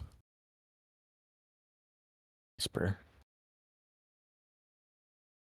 So you see what I mean? Now if you hover over the corner of each of these sheets, over here.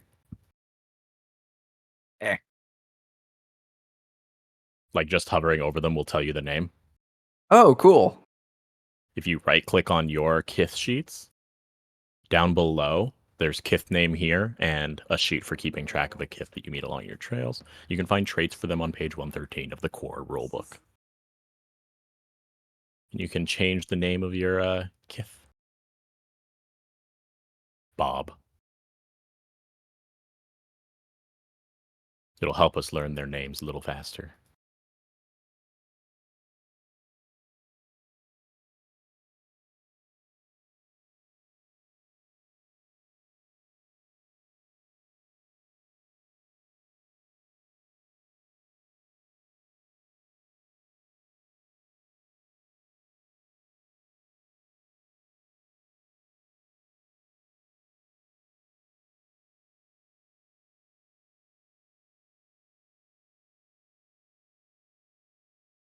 And we can do the same for the character sheets, right? Yeah. Yep.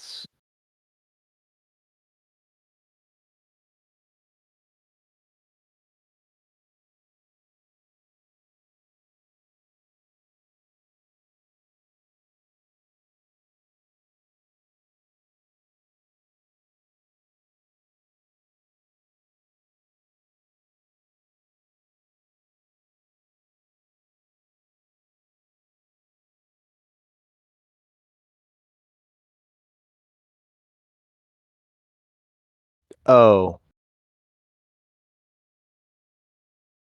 Hmm. Wax metaphorical. The closest thing I can think, the closest thing I could find is what is the meaning of wax poetically? It's Oriange. Got it. That makes sense now. Someone's overly flowery and long-winded style of speech. It's very, very We've passionate simply about added sweets. Oriange. We've added Oriange to Silver Spring.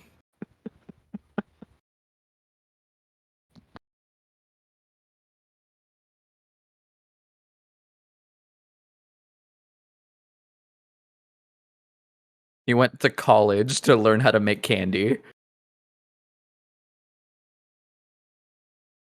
They went to I- Candenary School.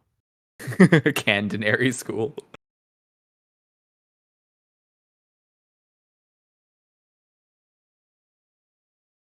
I wonder if Welvin knows Wonka.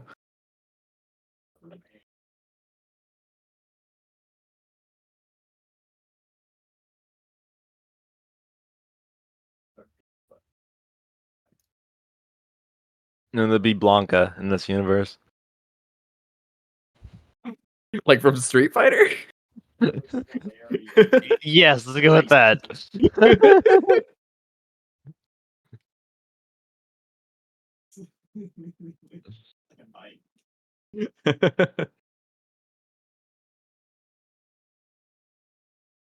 Okay.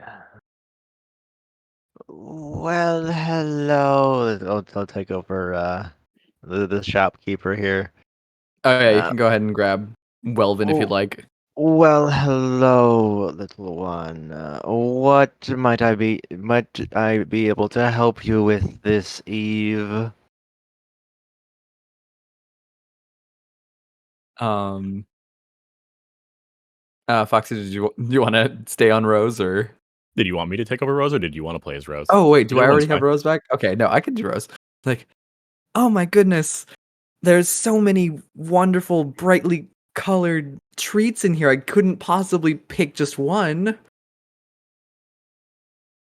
Well, according to your father figure back there, we do need to limit your selection tonight, this evening.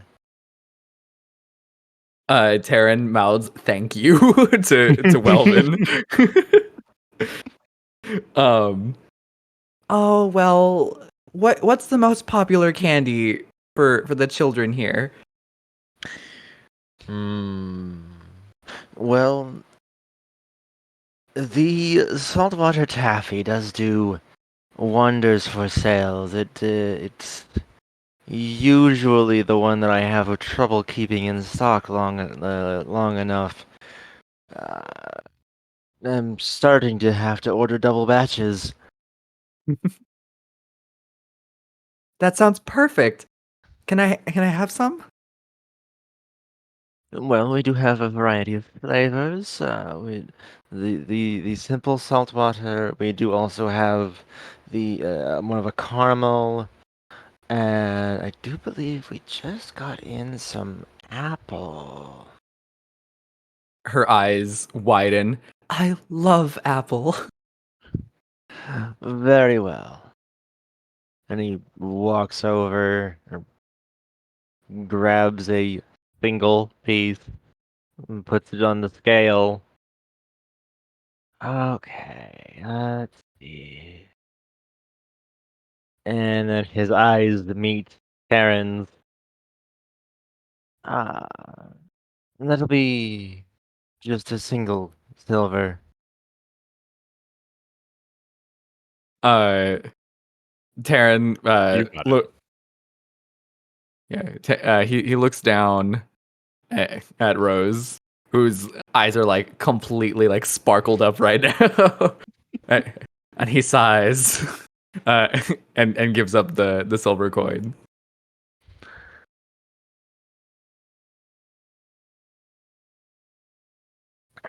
Thank you. Like, and so Taryn will take the bag, and like kind of like roll it up nice and tight. Is like All right, Rose, but this is for after supper, okay? It's like, all right. Stops unwrapping it. All right.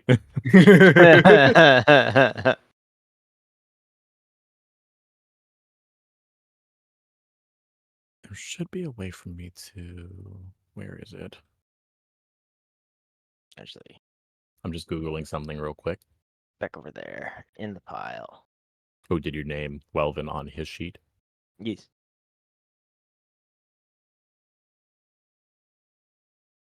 Nice. Clarence Whisper.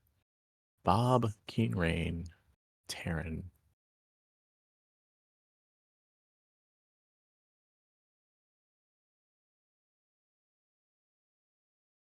Oh, yes, you can do the same with Green Sky here. There we go. Peddler and Taryn and Rose. Cool. Look at us learning things. I named our place as well. So if you hover over it, it says Silver Spring. Yeah. And I mentioned this so that we can real quick grab, where is it? This. Bloop. Oh dear. The Dead Sea Scrolls. I knew we'd find them here. And what I should be able to do.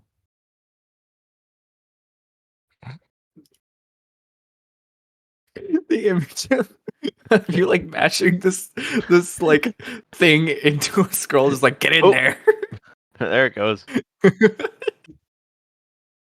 we're going to grab. It's already I'm back s- over there. I'm sorry, the stream can't see that. Right, yeah. It's really funny looking. We're currently playing this on Tabletop Simulator, and There we go.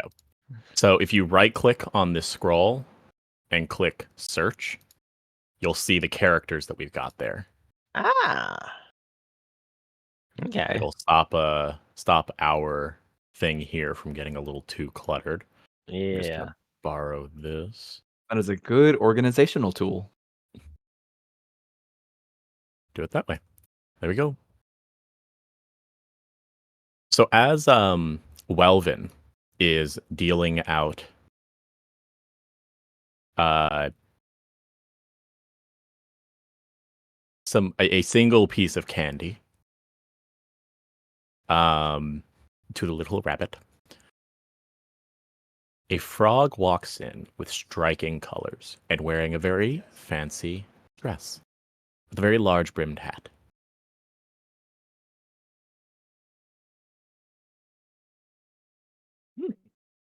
Big Cat Logan, is that you?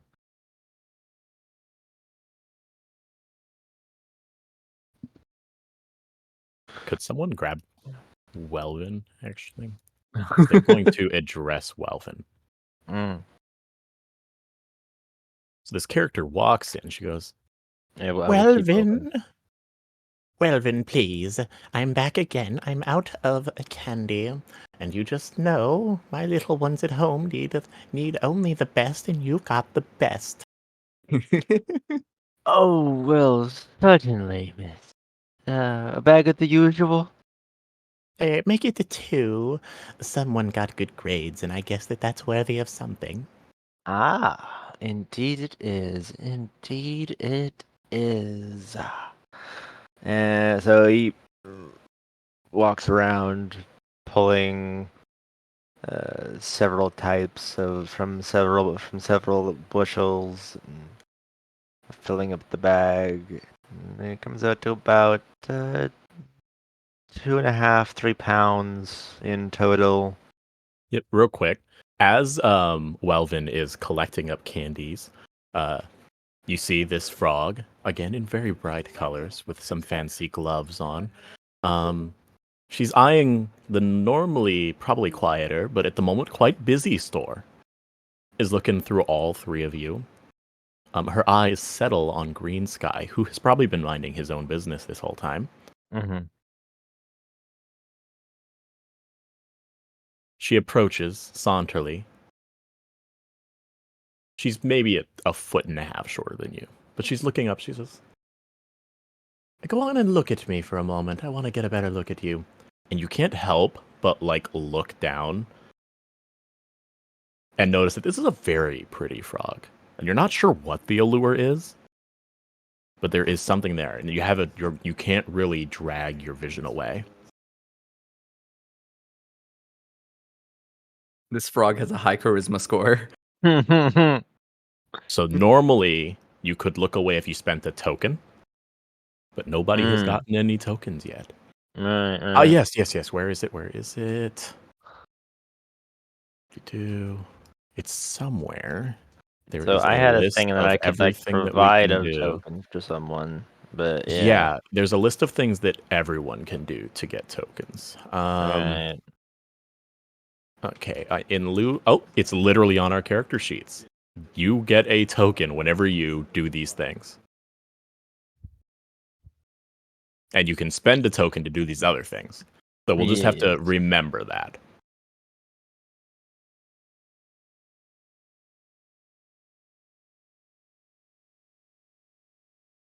Let's see. But I'm going to go ahead and just give you a token. I'm going to give you each a token. There's a box over here on the side. One of them is distant friends. One of them is places visited. The other one is tokens. So I am going to grab a token.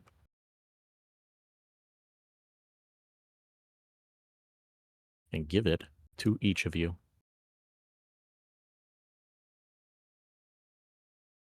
This is your token to spend on whatever it is that you want to spend tokens on. But you do currently have the gaze of this alluring frog who speaks in a sing-songy voice. Well, aren't you just a handsome chap? Green guy looks down. Didn't see you walk in. Yes. Hi. Hi, are you new in town? Me and my compatriots here, did just wander in. Yes. Oh, but I hope that you find our town just wonderful, okay? And if you need anything, you tell them Mabel sent you. I'm very connected with the upper echelon of this town. Mayville, you said your name was. Mabel. Maybell. Oh. I will definitely keep the name in mind. You hear a sound almost deliberately. I'm just stealing Welvin for a moment here.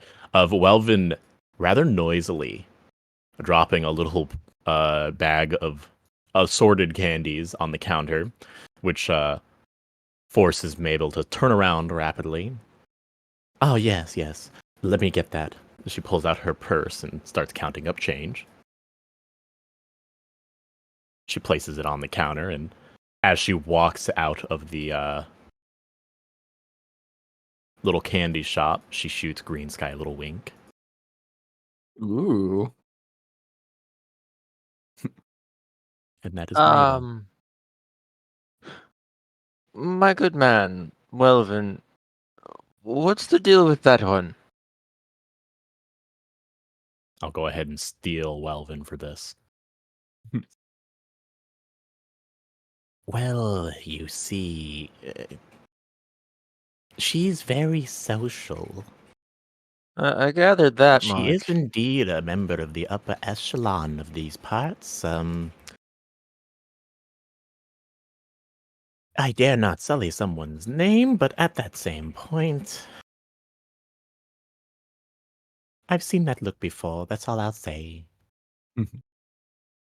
Taryn folds his arms and looks at Green Skies. It looks like someone might have an admirer. I honestly wouldn't know why. You hear as Amber pulls her hat down. She's like, Oh, was it me? I didn't even notice. I was a little distracted.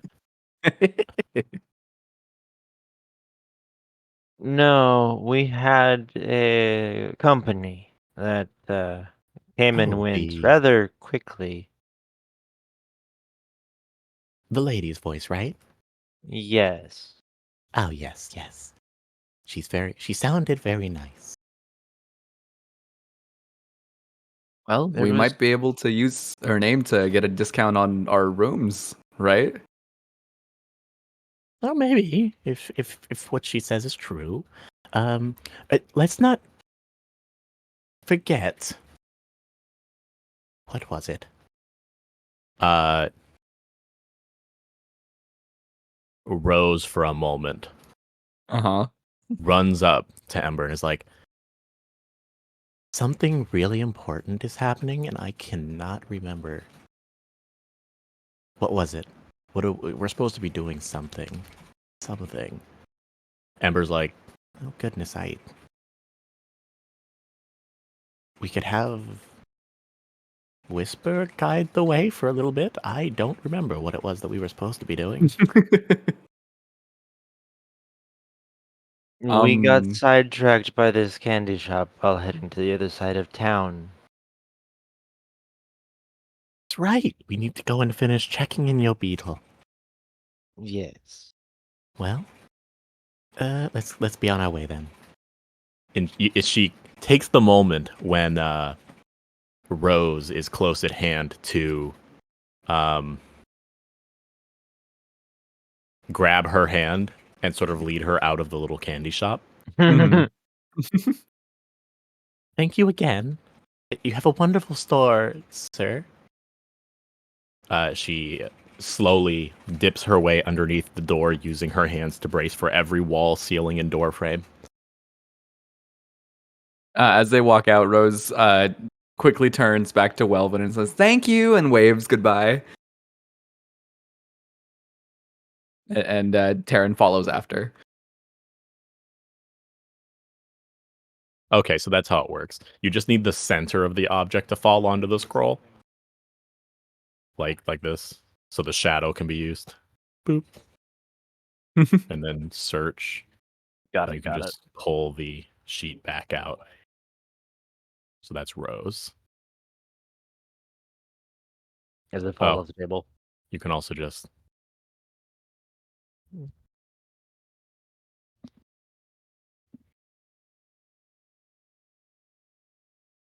there we go. All right. So we continue onward up North Road. You seem to have lost a little bit of time, but not too much.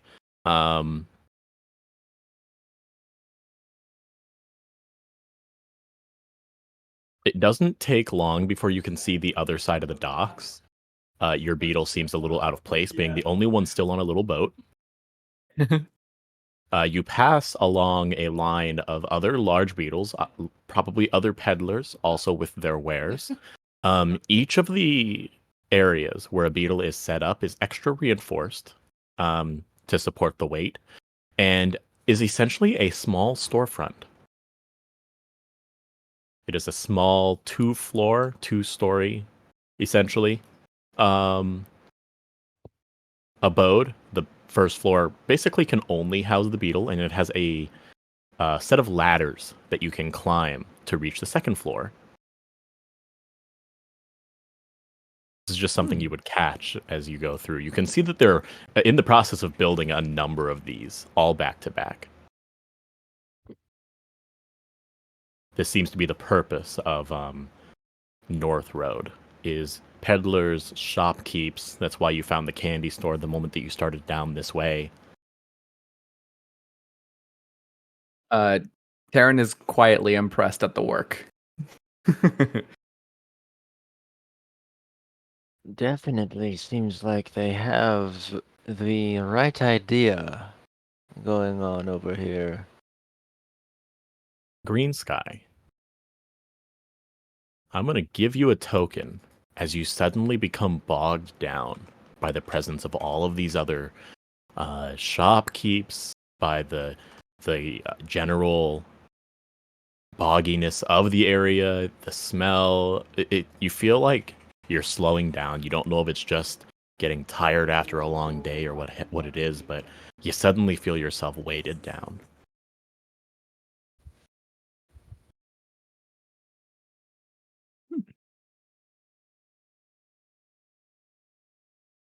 Ah, this is quite a bit to take in.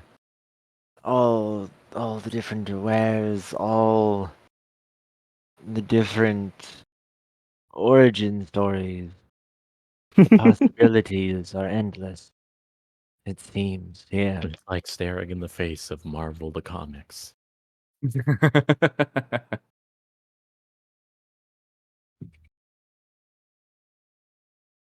Okay, okay. I'm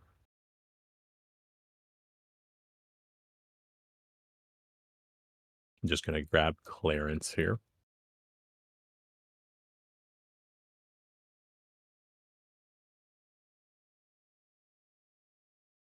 Taryn. Hmm? You feel someone tap your shoulder from behind you. Yeah. Second time today. Hi Hello? Well, you guys didn't meet me at the dock. I assumed you must have gotten caught at some point, but it seems we passed each other.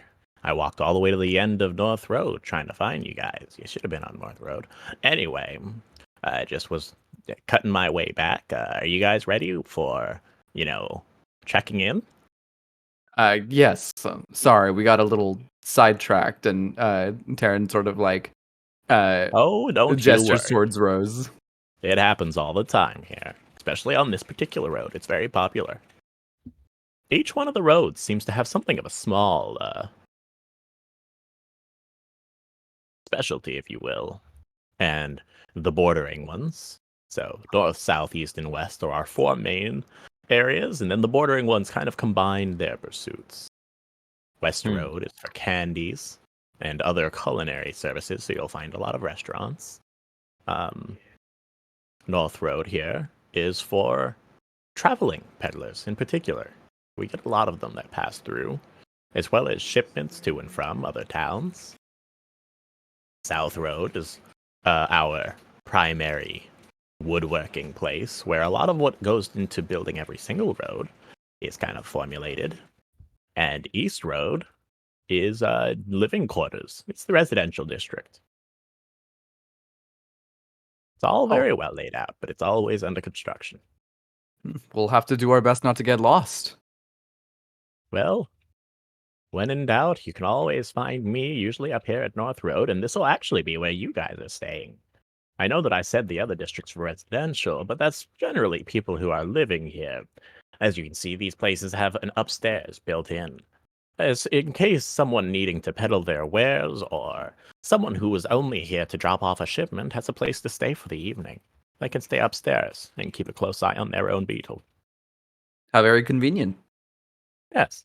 So if you'll follow me, starts Green hopping Sky. along. Green Sky follows close behind. Their long Taryn legs make a little bit of a plippy plap. Taryn makes sure that that Ember and Rose are aware and following along.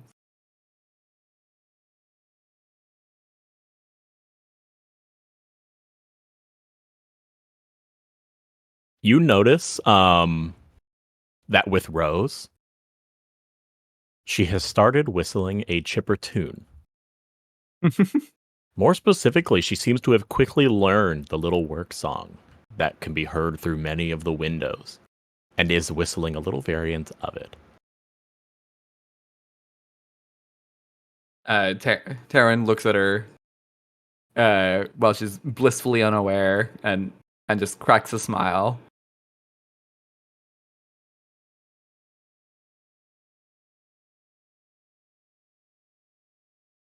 Well, here you go. If you can just sign here and here and here, and I'll need a paw print here and a signature here. And It's just this long list of paperwork. Green Sky, you would be totally familiar with just this idea of just sign, paw print, sign, paw print, sign, sign. Sort of the hustle and bustle of checking in, especially to one of the more established kind of housing places. Things are often looser in like just cottage or village towns, but here they clearly have more of that city vibe, and there's a lot of to and fro.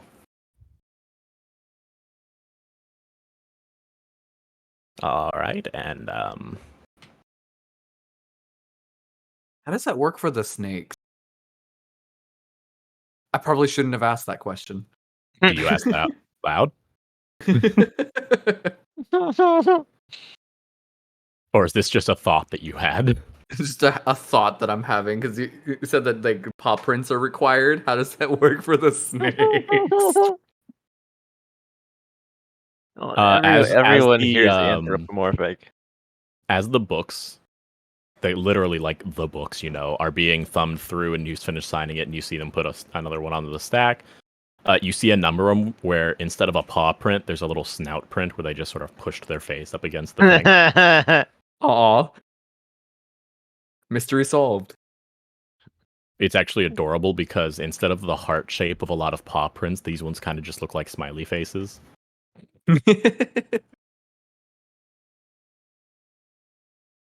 All right, looks like you guys are going to be in number 10. I made sure to note that there's a lot of you. It's a bit tight. You guys can all stay in that one spot, but you'll be butting shoulders as you try to get a night's rest. You might want to look into possibly getting some other lodging as well, just because there's a good number of you.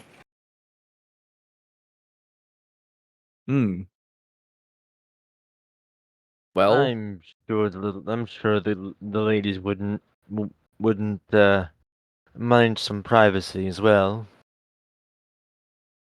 I agree. What do you think, Rose? Do you want to bunk with Ember for the night?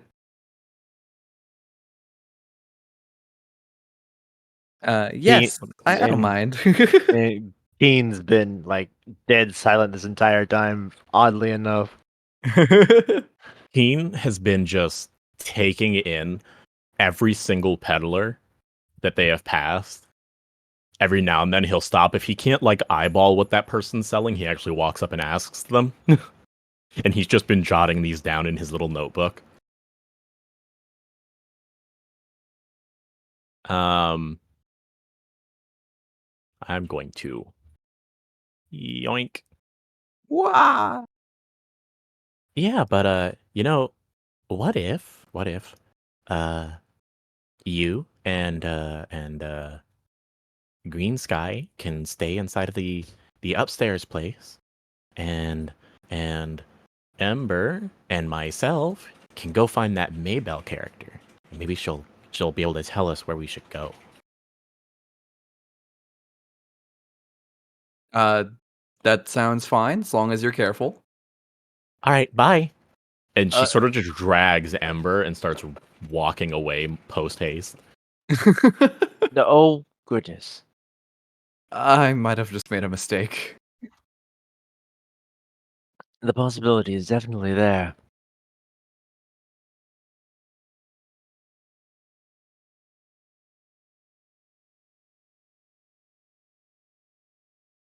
So as Ember is being dragged and whisked away, she's going to take this moment when she's just being sort of blindly led to marvel at something no one else has seen before. How would you guys describe this thing that she has seen, in quotes? Wait, who's marveling at something they've never seen? Ember. Um, So she's perceiving something that no one else has ever perceived. Okay, I was gonna say I don't think Ember has ever seen anything. She has. Well, she's seen the blue light of a firefly through some weird magics. Okay. Thing seen no one has ever seen before.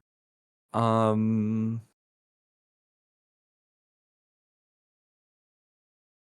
thinking glow, orange glow, like candlelight.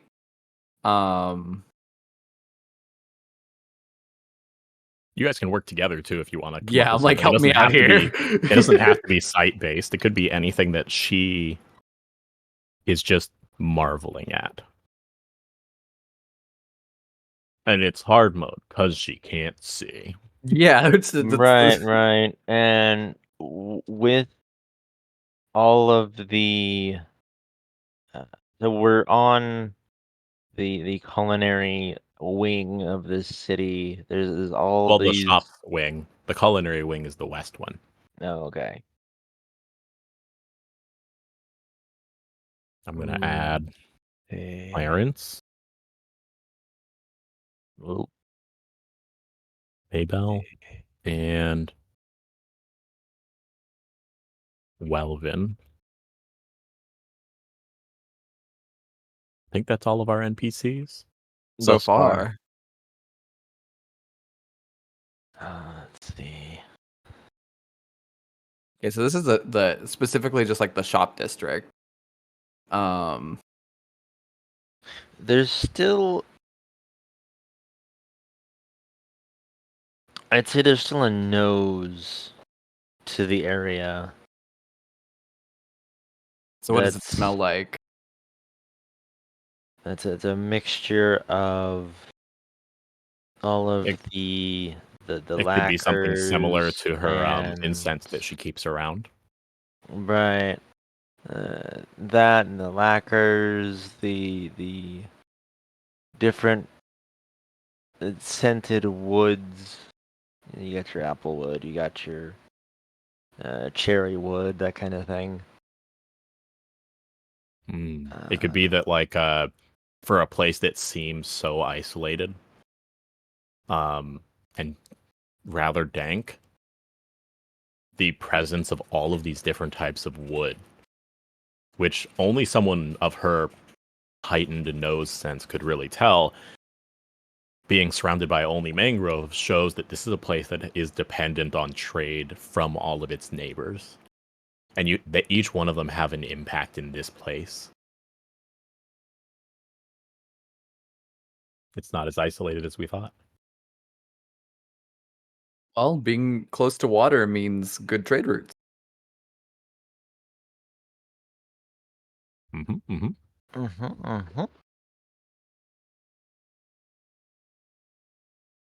Nice.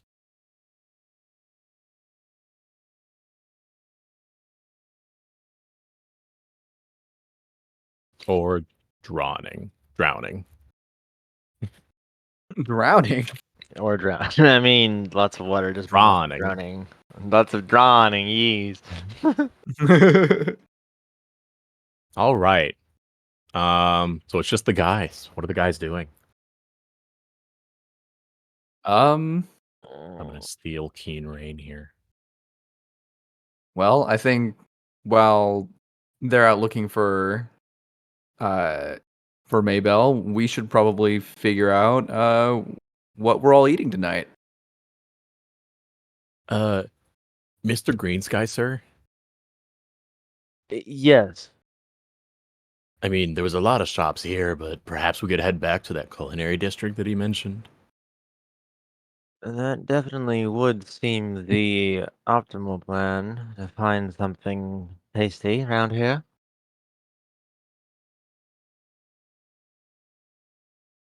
And that was back in the west side of town, right? Yeah, that's what I've got here in my notes. I don't know about you all, but I could go for a good stir fry. Ooh. Well, let's go on then. Definitely lead been the a way, while. sir. Yeah. Starts. It gives Bob a couple pats as he's settling into the spot for the evening. We'll be back, old friend.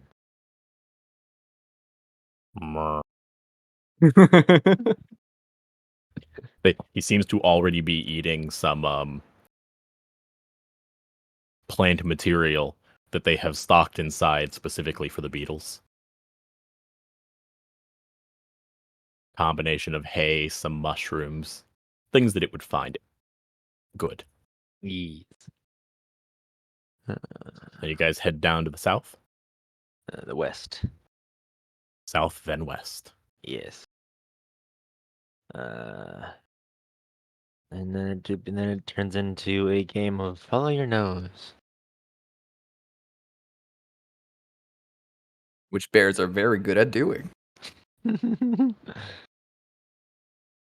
So bear in mind that you have your list of get a token whenever you on this list. It's the first half on the left side. And this is stuff that it's like you can always do it, but it takes a little bit of initiative to do it. But if you do it, it offers you a chance to get a token. Tokens are kind of like spoons, you know? It's the emotional, social, physical energy that you have to do things. So you do things to take in that kind of energy, and then you can spend that energy to do things to like help people, listen to people, so on and so forth. At least I thought the same thing, but I wasn't going to say it.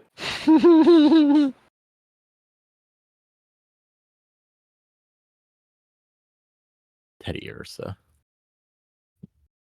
Oh, I love Teddy Ursa. They are cute. They are. But yeah, if you guys want to do any of this stuff as you guys travel, you can feel free to do so. Or you can spend a token if you want to create a scenario and do it that way.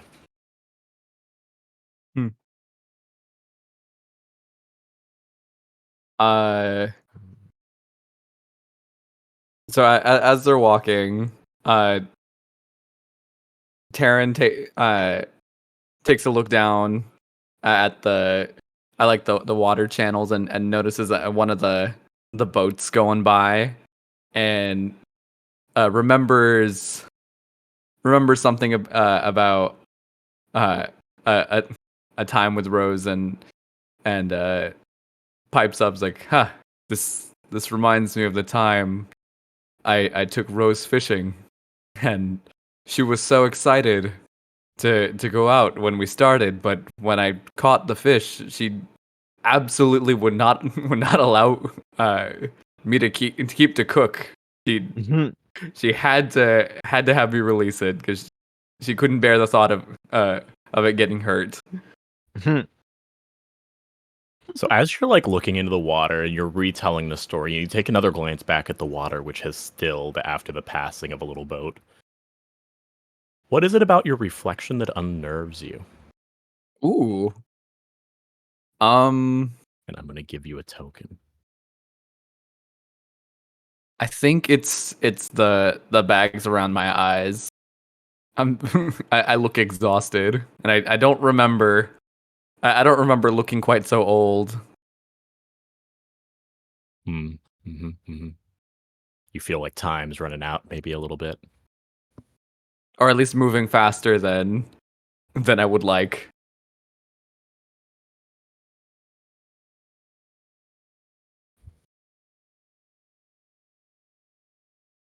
So you guys are past the middle area, and you're walking your way through the culinary district. This one is a louder district, especially at this time. There's a lot of raucous laughter and carousing to be had as people are hitting up a lot of the drinkeries and light food places. But there's also a couple of restaurant-style places, as well as one open air.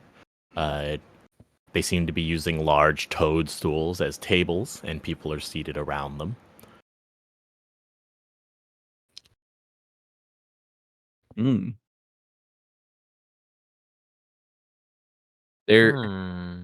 Did you say that you had a taste for anything specific, Mr. Green Sky, sir? Not particularly, but looking around, I am seeing a lot of the same drinks that I have on the beetle on Bob. You realize that you've lost Keen Rain for just a moment. Then he walks back up to you holding a small cup, and he asks, "What's this?" Where did you get that? They were giving out some free samples. I forgot to ask what it was. Oh dear. Look at it intensely. It seems to be some kind of chowder or soup, but it's thicker than that. It's like less liquid, more like a beef hearty healthy stew or soup, but with less water. So it's very thick.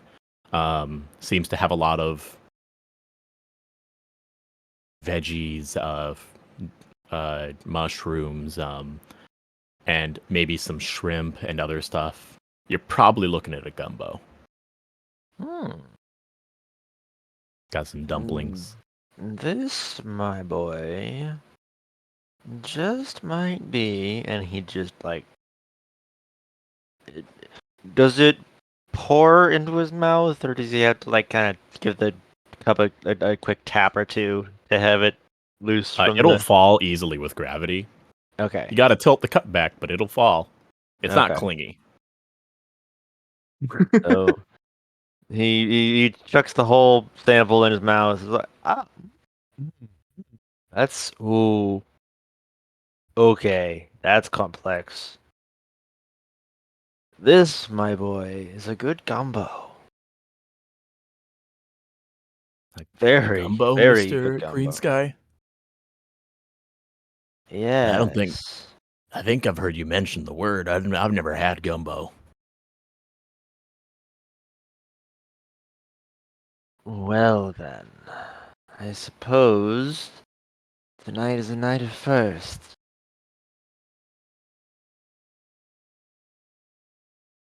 Sorry, Mr. Terran, sir. Is Mhm. gumbo good for you? I think I derailed this a little bit. He makes note of this in his journal. Taryn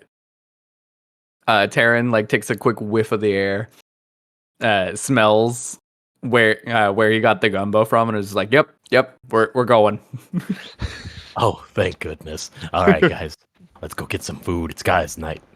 He seems really excited.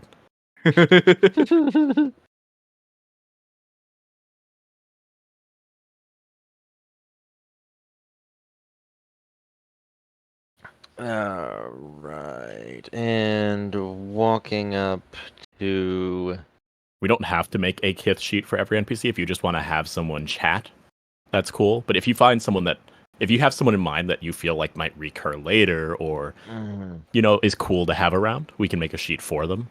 But if you just want to oh yes, the person at the table seats you or something like that, you can just do that. You don't have to create a sheet for every NPC. Right. I think Yes, this the might waiter, be- Bing Bong. Bing bong. Gosh, now I want to watch Inside Out. I think this definitely would be one of those situations. They get seated. They put in 3 orders of gumbo. Green's guy asks for his to be made a bit spicier than the normal.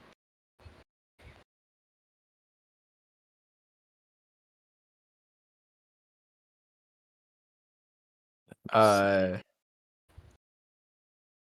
Taryn, Mhm. while not shying away from spice, is wary because he knows that typically in places like this, they where their definition of spicy is typically different from everyone else's. It's not just right. So he'll just he'll take it with normally but with caution.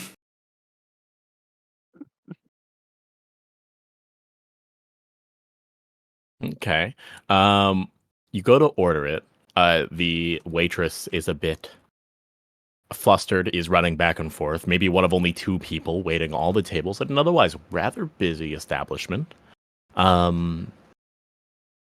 She takes notes. She goes, "I'll be right back," and she runs off. She comes back and says, "I'm sorry, we only have enough for one more serving of gumbo right now. It's a very popular item, especially since we were doing the samples." Hmm. All right. What else is on the menu? I mean, we've got other soups and stews. We've got we have some really good baked bread with garlic and something. I think they were calling it garlic bread. I stick away from it personally. I'm just not a fan of garlic. Uh, let's see. We've got some filet fish. I hear that's pretty good. Green Sky interjects just a moment.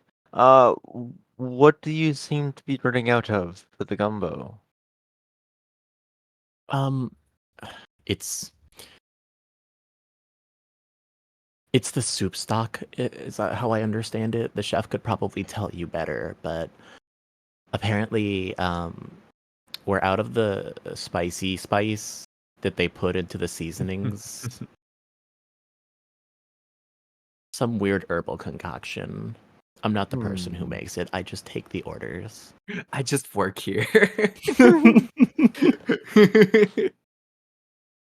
I might be able to provide some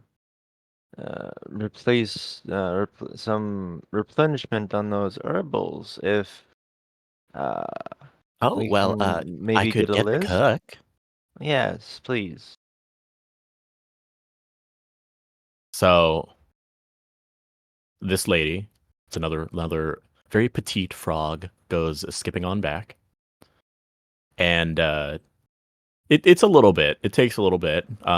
She brings you out some waters, and then uh, the chef, or who you'd assume to be the chef because he has a really tall hat, walks on out, and it's actually another gator of the very short variety. Mm. He's got this weird alligator vibe going. He's covered his apron is so messy just from cooking so much. He's covered in flour, this, that, and the other thing. He clearly does almost all the cooking. Maybe only has a little bit of help. And he's like, All right, I'm a little bit busy, but I hear that you could probably do something about our lack of spices. I do specialize in herbals, mostly in the relaxant category, but I do have a fair share that I might be able to replenish for you, was my thought, yes. let me see here.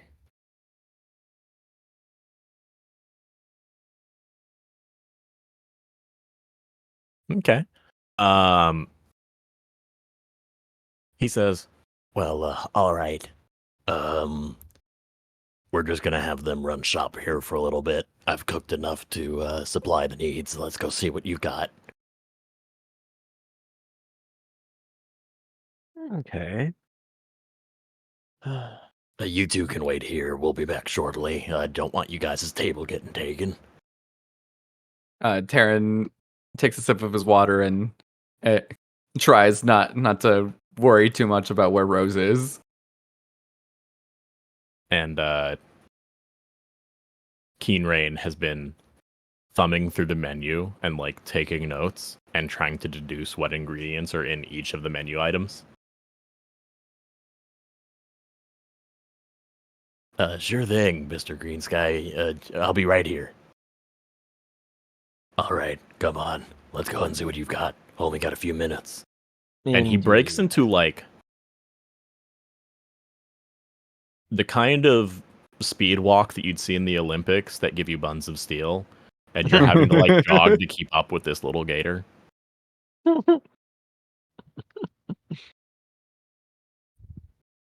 But keep up, I do.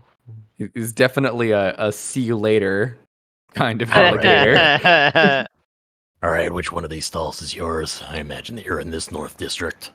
Yes, I was in stall 10. You roll up on stall 10, where Bob is happily laying down.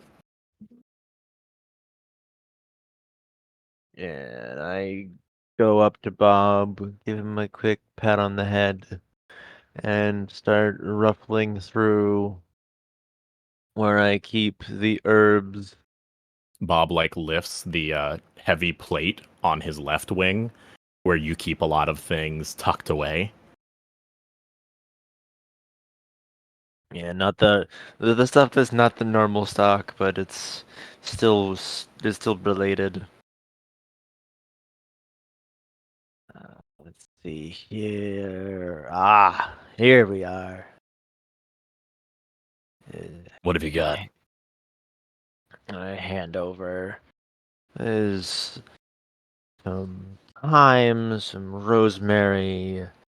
There's some cumin in there. There's Ooh, cumin. That's one of our primary ingredients. there's some allspice. There's I thought you said human for a second, and I was like, whoa. At first, I questioned it, and then I didn't question it because Gator, but then I did question it because there's no humans here.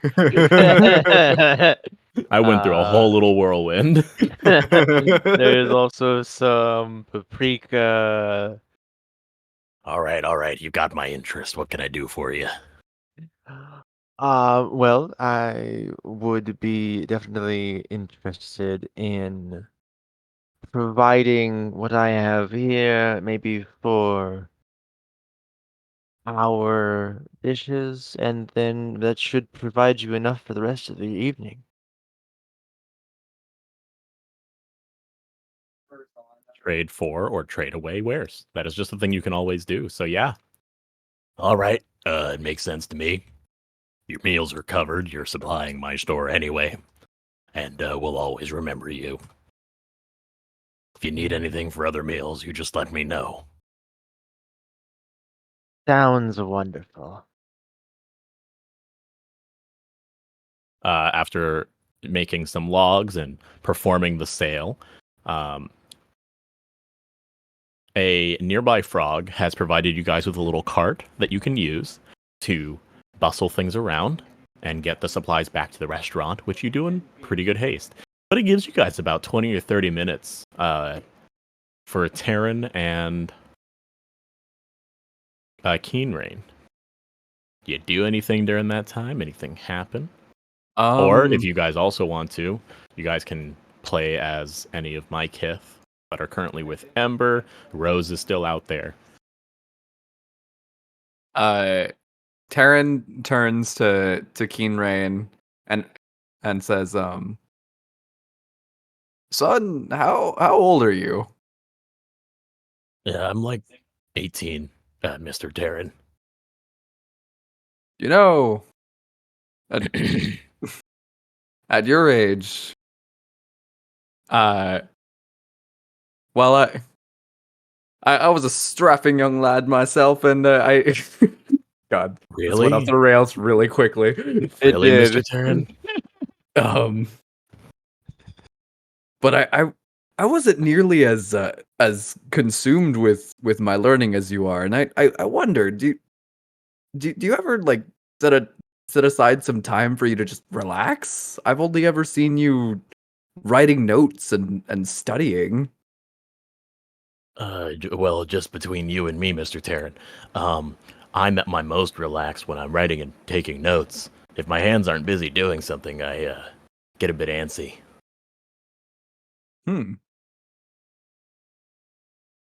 I'll just remember to make sure to find other things to do when not in the presence of otherwise stimulating. Taryn struggles to find the words because he's not quite sure how to talk to Keen Rain. Oh, like alone time? Yeah. Just because you don't want to burn yourself out is what I'm trying to say. Yeah. I'll keep that in mind, Mr. Tarrant. Thanks. You see him make a note of this in his notebook. Taryn sighs and shakes his head. Let's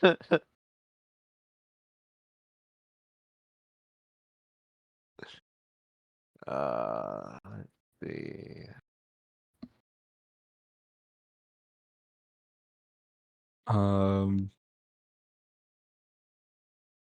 Yeah, what's going on with Ember and Rose? They're looking for Maybell, yeah? Let's see. Keen Rain.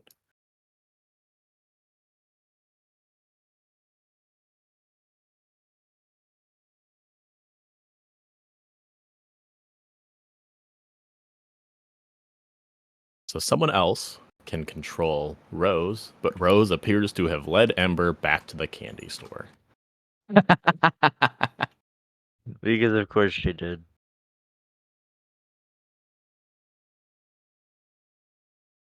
Okay, hey, where? Well then, what brings you back here, little one, and where is that bear?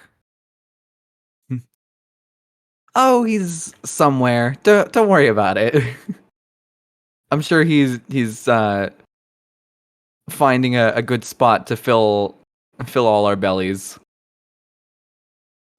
Yes, you guys did say that you were going for supper before uh, having that piece of candy, yes. I'm probably going to need some food myself.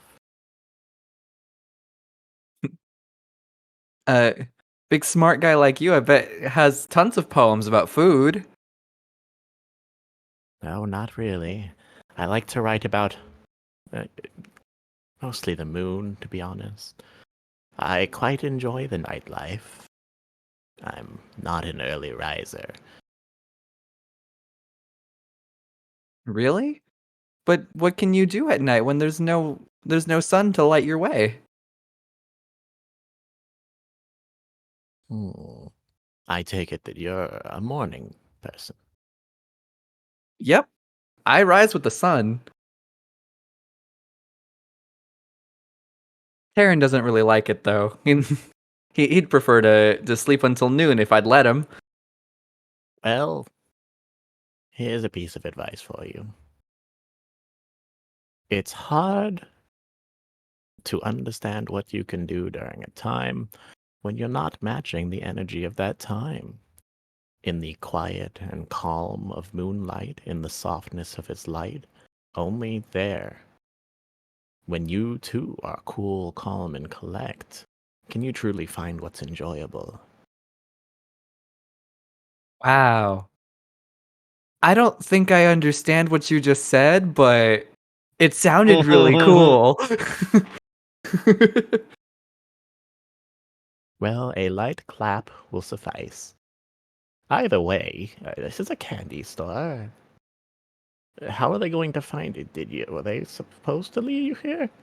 You hear Ember, who's just like, why am I in a candy store again? Hi, sir. She's got the brim of her hat pulled down a little bit.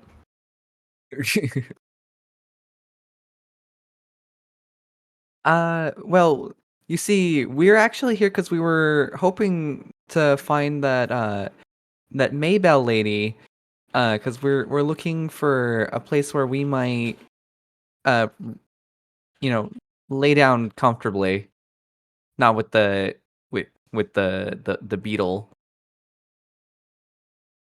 Oh, is your was it the bear? Is a peddler of sorts? No, that's Mr. Green Sky, the The alligator, crocodile. crocodile. Ma'am, make sure you get it right. They get testy about that sometimes. I will, Anyway, sir.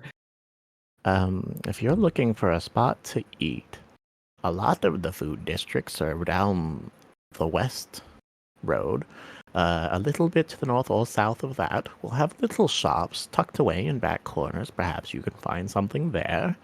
Um, yeah, there's a lot of stalls, even some that you can just sit for a moment. You think we'll find her there? Hmm. If I know Maybell, she's probably headed over to the residential district. That said, she may have taken the slight detour in the complete opposite way to go and see what's happening in the main area. If you head Okay. out this way and head south, you might just spot her around the town square. The town square is really just a textile building and everything that surrounds it. Okay. Thank you. Sure And thing. she leads Ember out of the candy Thank you store. again. And she gets dragged away. All right.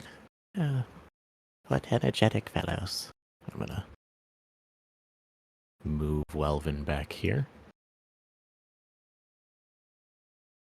Pull out Maybell. So, having seen her, you'd know that she's got very striking colors, and it was very easy to sort of see where she's at.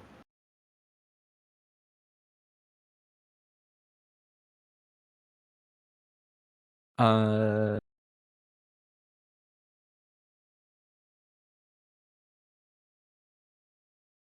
sorry, I got distracted stacking dice. It's easy when they're squares. Yeah, it's much harder when they're decahedrons.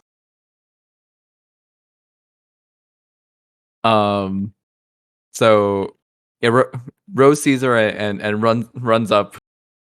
Well, it's kind of dragged down by leading Ember around. It's like, excuse me, hello, nice lady from before. Hmm? She turns around and looks. Oh, you sweet doll. Welcome on back. What brought you back to this part? I thought you were heading north. We were, but we wanted to know where would be the best place to stay, because the boys are staying with the beetle for the night, but we thought we might need some more like a comfortable place to stay. Oh, you're just looking for some housing for just the ladies. Yeah. Let me think. Well, if you're willing to put in a little work, you can stay with me. I do have a couple more things that I need doing before the end of the night. What kind of work? I can do just about anything. Well, luckily, I just need you to act as a carry people. You just need to hold some supplies as we bring it to one of my shops. I work in the textiles, in the middle of town here. And then once we've dropped off the supplies that I need, we can head over to the residential district where I've got my own little house. That sounds perfect. Don't worry, I can handle anything. And she like strikes a little pose. You cute little doll, you. We'll keep the packages light for you, miss. And you can tell from the angle she's talking up to Ember, and Ember can tell because she sort of looks down and it's like, mm-hmm.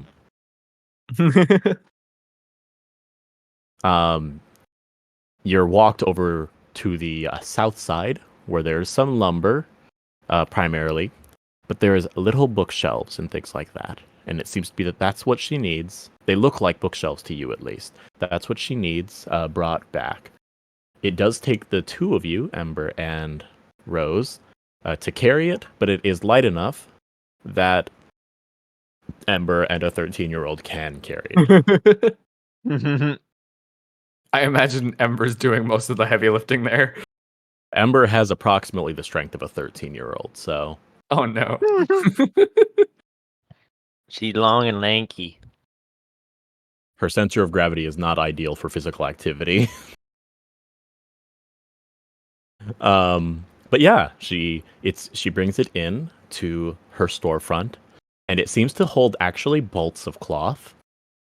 It seems tailor-made for it. It does look like a bookshelf until the bolts of cloth are on it, and each one of them is displayed fully. After walking in, though,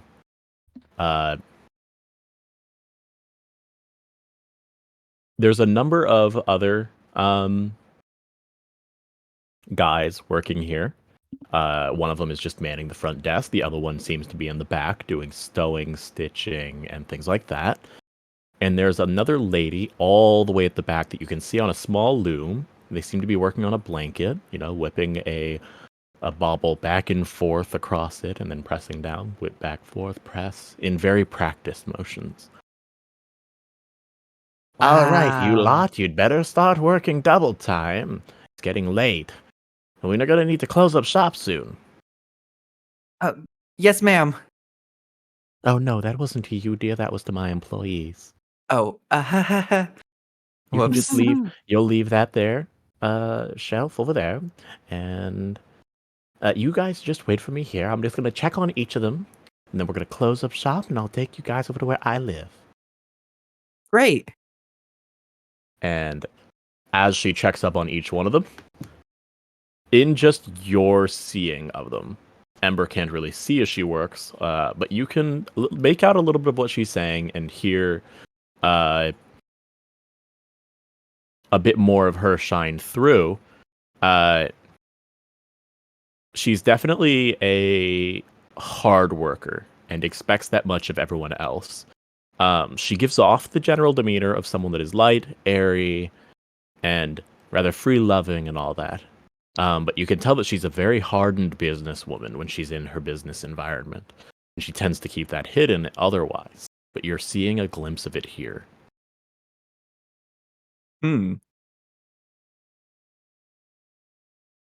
After going through each of them and making sure that they're each done with their respective tasks for the night, each one of them packs up and leaves the shop one after another.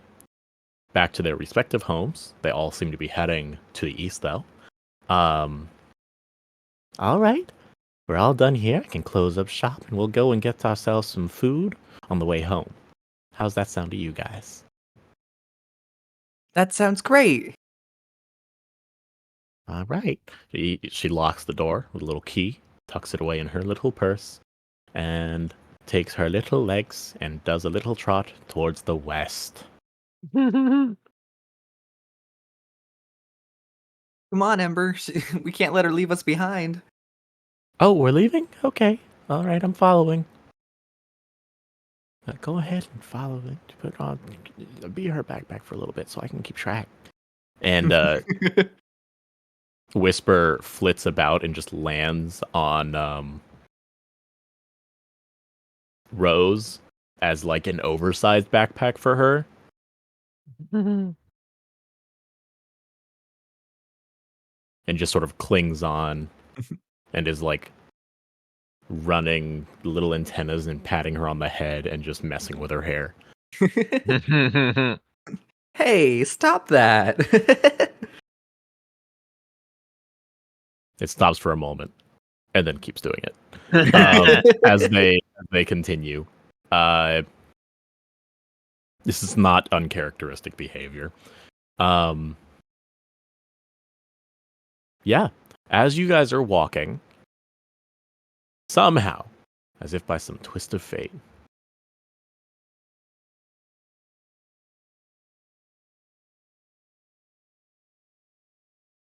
Maybell passes Green Sky.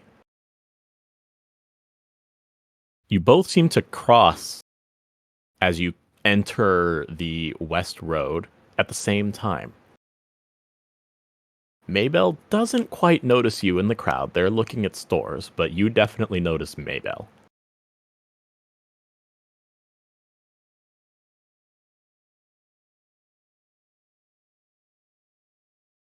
Ah, there's that lady again. Oh, she's got our ladies with her.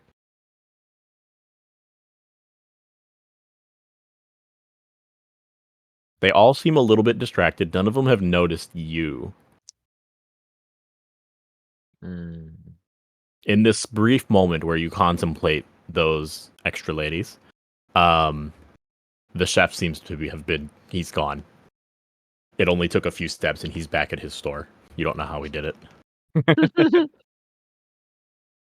Fastest waddler in the West.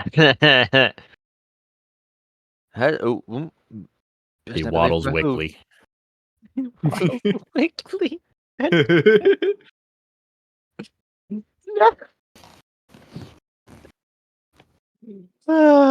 That's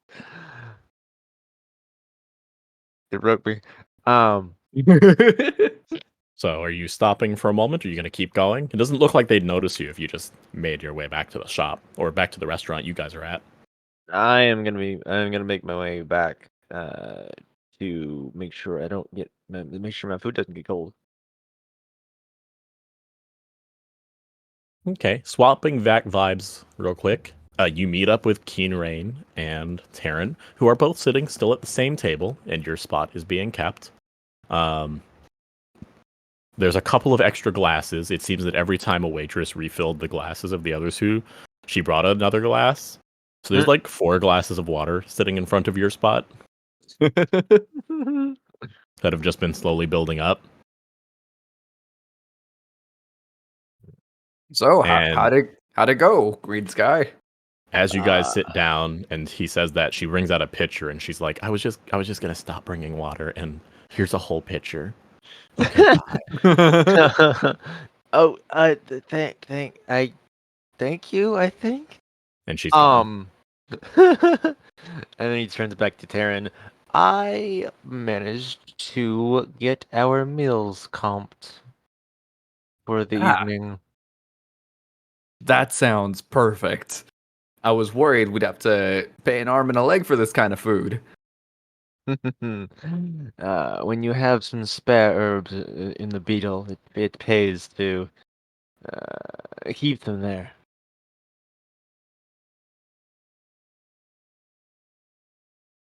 So I traded away enough herbs and spices to have them well stocked enough for the eve, and we are covered. I am actually going to give you a token. Ironically, it's a nickel or a quarter this time. In order to signify that you alleviated someone else's concern through your trading and such, which is really cool. Yeah. Yeah, you can flip this. And you can. Oh, yeah. That's cool. So yeah, you have a fidget toy for now. So yeah, it doesn't take too long. It seems that the chef has prioritized the making of you guys' food in particular once he's got back to stock, and everyone else starts to get their food as well. It's amazing. You assume that there's got to be a little army of these guys running in the back for them to be putting out food this quickly. Back to Rose. Maybell seems to have dragged Rose and Ember with Whisper in tow to another little shop. It's more of a sit-down bar place, but she simply orders to go. And she recommends some items for each of you. Each of you being my character and your character. Yeah, I'll just take whatever you recommend. I've not found anything that I didn't want to eat. Taryn always tells me that a what was it he said? A well-rounded palate leads to a well-rounded girl. So I'll take whatever you think is good. That's Well, adorable. this Terran fellow certainly knows the way of it, but make sure that you don't eat too much, or you'll be another kind of well-rounded girl. Gotta keep your figure in check, or you'll never attract the men. Oh God. Anyway, I'll go ahead and get our order in. You just bear with me for one moment. I've got us for the evening. You guys have been such a lovely help. And she places the order.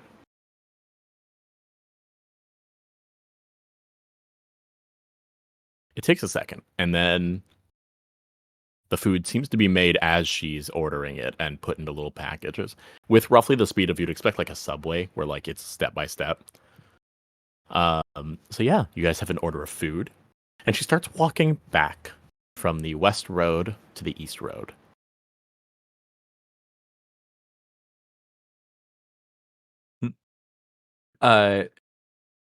Rose keeps eyeing the food, but like has to like restrain herself from just like wanting to eat it on the way.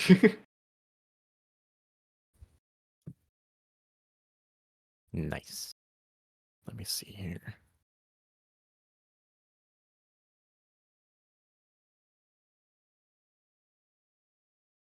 I am going to say that Ember, who has been basically run around town for a little bit, is going to be like, hold on for just one moment. I just have to catch my breath. Whew. I tell you, you people, you walk so fast sometimes you can't even smell the roses. And she's going to take a moment to rest. Maybell will stop for a moment and look back. Rose is like, "Oh, right, sorry." Oh, you're okay. Yeah. I'm not old or anything, but it's not like I'm fit either. Sometimes I forget that you get tired even though you have such long strides. I'm efficient. It's the only way I can keep up with you kids sometimes. Is that a Yeah. diamond for that last token you pulled? I'm gonna call it a diamond.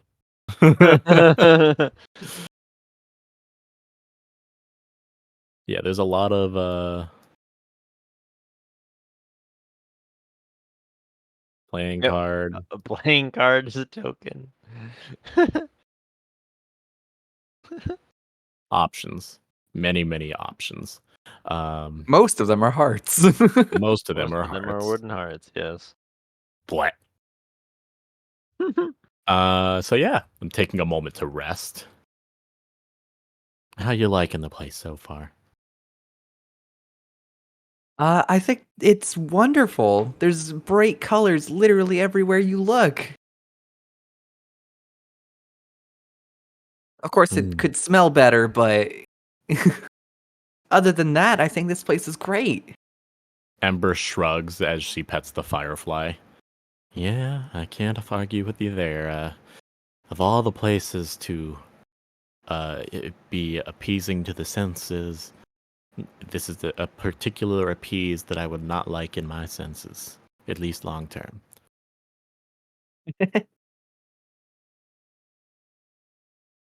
You know what?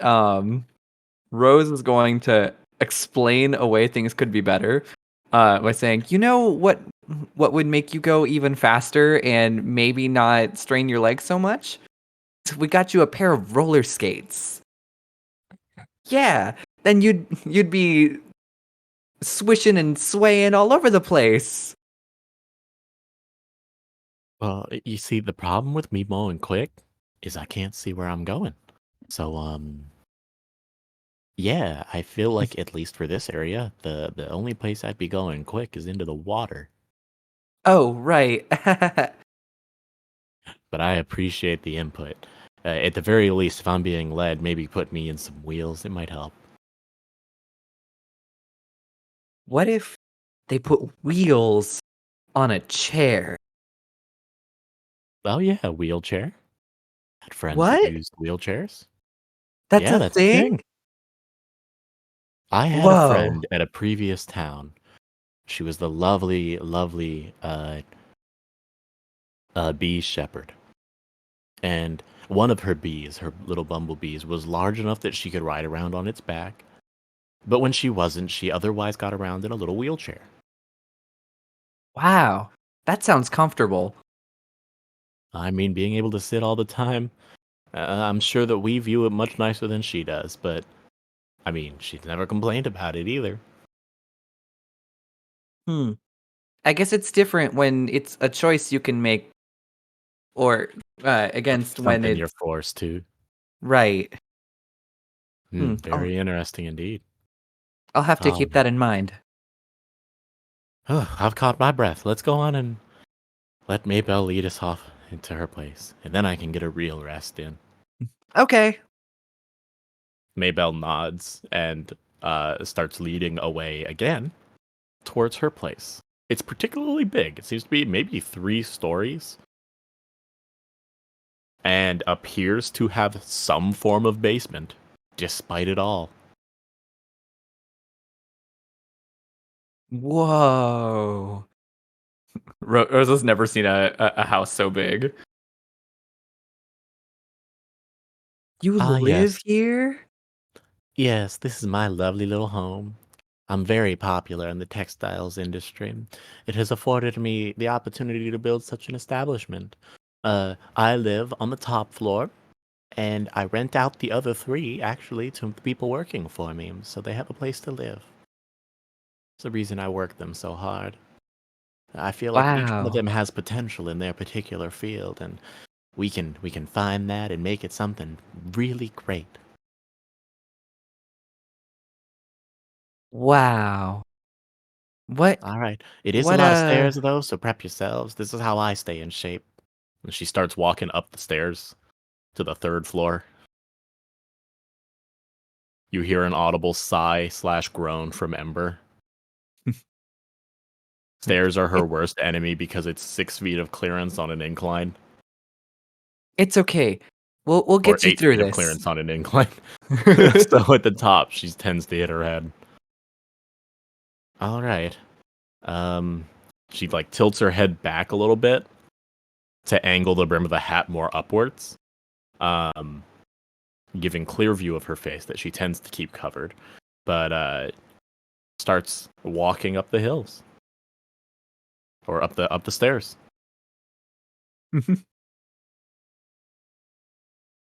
Rose thinks back on what Mabel said about how she rents to the people working for her, and she comments that's a real interesting. What would Mr. Green Sky call it?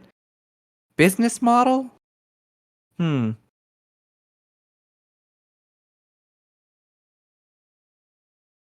In what sense, dear? Oh well, it just like they oh how do I put this? It's like they work for you, you give them money, and then they give the money back to you for rent. Well, they Hmm. don't. It's a one-way transaction, really. They stay here because they work for me. The house is kind of a part of their payment. Oh. Oh, that makes so much more sense.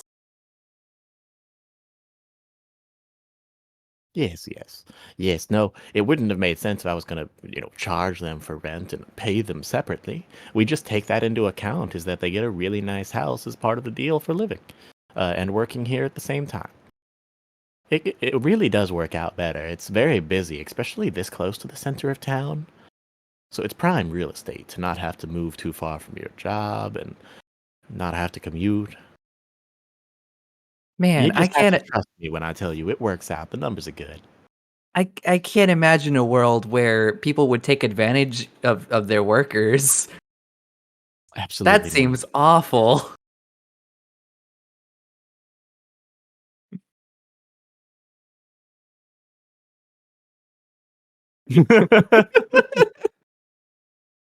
Clap, clap, clap, clap. Having made it all the way up the stairs, you enter a rather luxurious home. Um, a number of not currently lit candles and incense are scattered around the place, clearly her way of fighting back bog smell.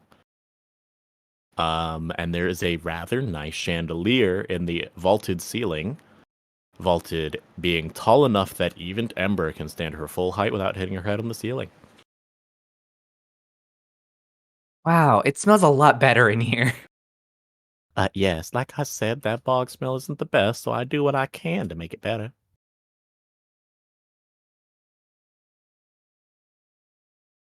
Okay, bye. Yeah, I was reading that too.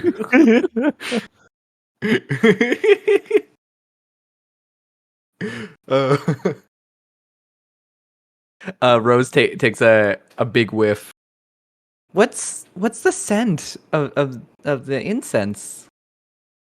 Well, I vary it up a little bit, because you see, you get a little nose blind if you only play the same scent, and then the bog comes back, and the only thing you can't get nose blind to.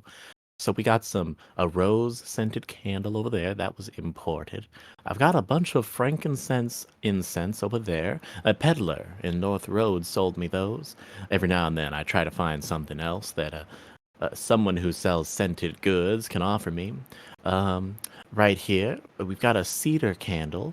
It smells a bit like a campfire as opposed to a bog fire. A lot of it is just me fighting back the bogs with lots of florals, woods, things like that. Wow. This town gets a lot of different people, huh? To be able to sell all this stuff. Yes, it's trade ultimately. We have a lot of textiles, in particular, that go out, and we use it to get wood and masonry to support our living out here in this particular district. It seems to have been selected, if I remember correctly, mostly for its central location relative to a lot of other towns, which is why they bothered building something in this wretched place.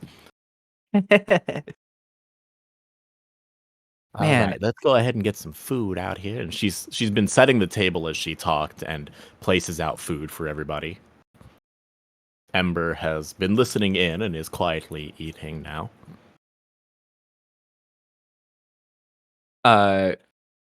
Rose initially starts to like dig into her food like real quick, but then suddenly remembers her manners and slows down. The Maybelle seems to lift up her nose in a smile approvingly as she continues to eat her own food very fancily. So jumping back to the restaurant, what's the guy crew doing?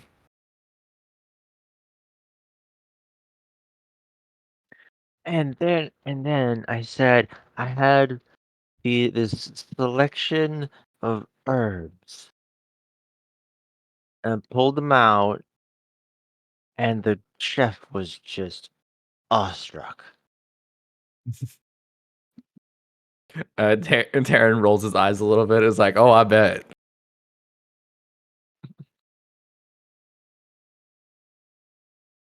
that dice being rolled? It is. It is, yes. I just like heard it off to my right, and I'm like, what's going on over there? It The 3D audio in tabletop is pretty good. is. Yeah. What's Keen Rain doing?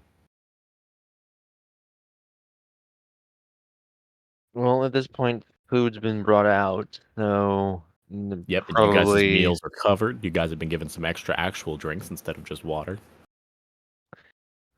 probably doing his best to dissect and see what Green Sky may have given up to assist with the cooking here. And he's insistent that you not actually tell him so that he can piece it together himself. Yes. By this point, it is very dark outside. The moon has started to rise. You can see it through little cracks in the overhang of the tapestries overhead, and the breeze gives the whole town the sound of kites being flown almost at all hours. Just this faint wisp of cloth in the wind all the time. It's very chill, very calming. Are there crickets and fireflies? Oh, tons. Yeah. You are once again reminded, actually, that the firefly that travels with Ember seems odd in that blue glow, since every other firefly that you're seeing has a very strong yellow or yellow-green. And you see a bunch of crickets in particular carrying goods to and fro. The cart that actually was carrying the spices had attachments for a cricket, but they just carried it by hand. But you see them being used to move things around. At least one other person is actually riding on a cricket, almost as though it was their horse. But there's a lot of song from the crickets echoing through the background noise of the outer areas of the town. But, being as loud as they are, you can definitely hear it from everywhere. You get the feeling there's never actually a quiet moment.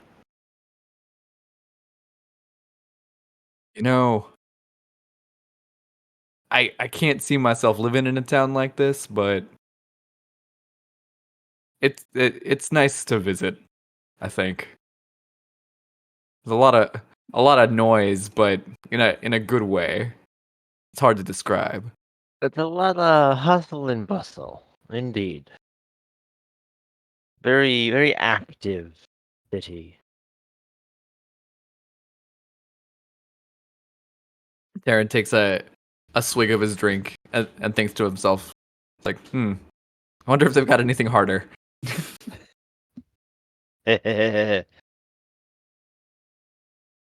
Yeah, I'm gonna wank. Where is he? Wink, wink, boop. Yeah, Mr. Taryn, sir. Um, how's your drink? Mine's is a little stale. I think I could go for something with a little more kick. Yeah, whatever they gave me, it's like a juice, but like airier. I don't think there's alcohol in this, but if it is, it's weak. Didn't we pass a bar earlier? We did indeed. I mentioned that I was seeing some of the same suppliers, if I read bottles right, that I've gotten my wares from. Oh, then we should definitely check them out.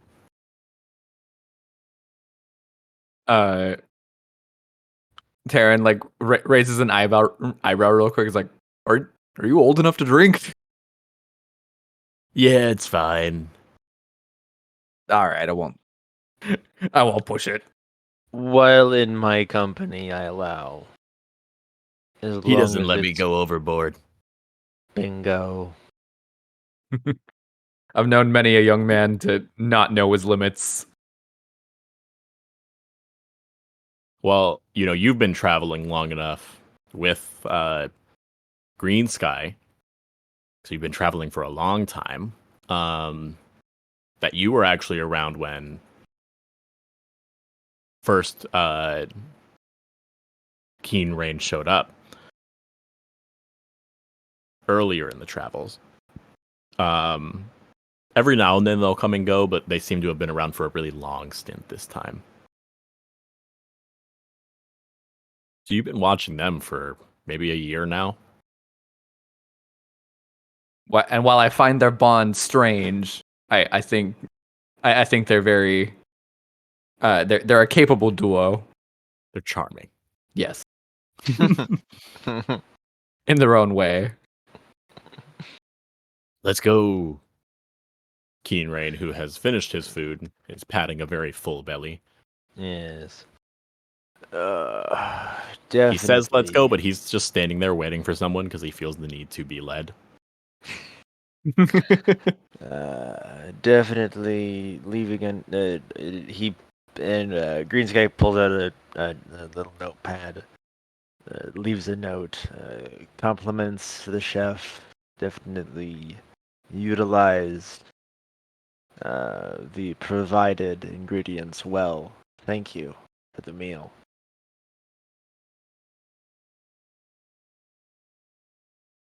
Does he put like a little heart on the eye and ingredients? No, nothing of the sort. Just leaves that underneath one of the bowls as they get up. And all of the water glasses that were set in front of him were empty, by the way. Oh yeah. Even the picture is done.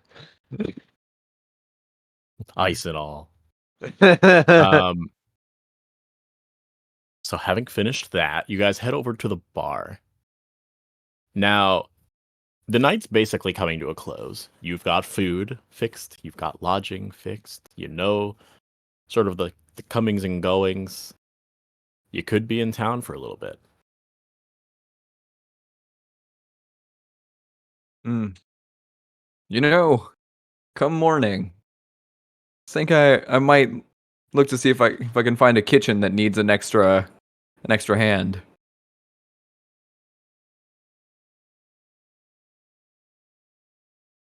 Well, this place seemed pretty busy. And you know the chef now. That's a great start. You're right.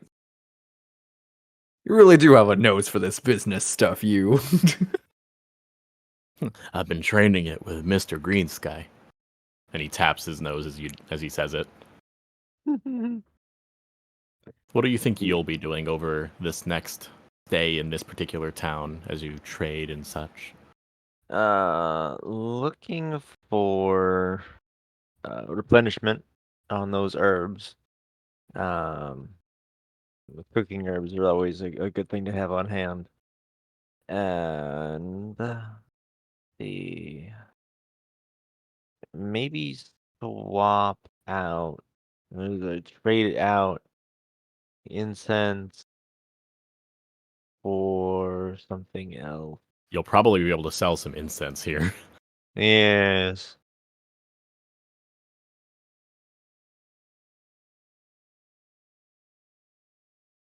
Ember is just existing in this moment, so there's that. But yeah, this will basically be the town where we spend a little bit. I figured that this is a good way to spend, if memory serves. And by memory, I mean I'm checking it directly. the written memory. The written memory. We're currently in Gatling, which is a short month.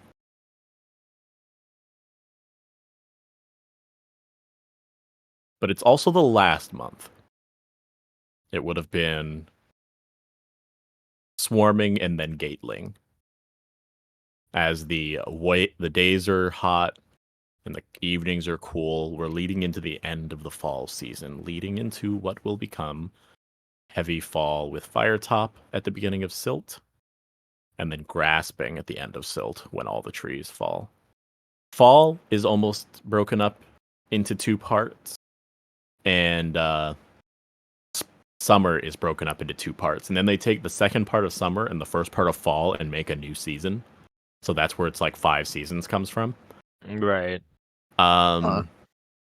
But Gatling, being the end of the month, you guys would know, will eventually end in the Moon Dance, which is the holiday for this particular area. Or no, let me see. Move your hand. Ooh, sparkly. The last night of Breathe is the Moon Dance, when communities gather together to dance beneath the light of the moon and welcome Silt. Will Ooh, probably sounds be, pagan. This is the. I mean, look at this art. This is the holiday that marks the end of the season. It is also the holiday that will mark a progression point for our characters. But we have time. As you can see, we won't really switch to the next one until we ask around the table, are you rooted? So every time the Gatling rolls around, ask the table, are you rooted? So what is, or are we intended to like interpret? Yeah, are we intended to interpret what rooted means, or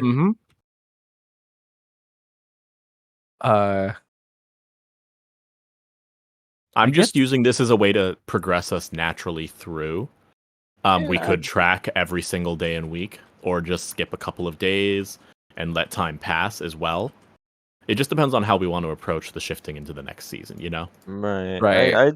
I'd say Green Sky's feeling a bit booted here. He's found a bustling trade district. He's already made a deal or two here over the first couple days. So yeah.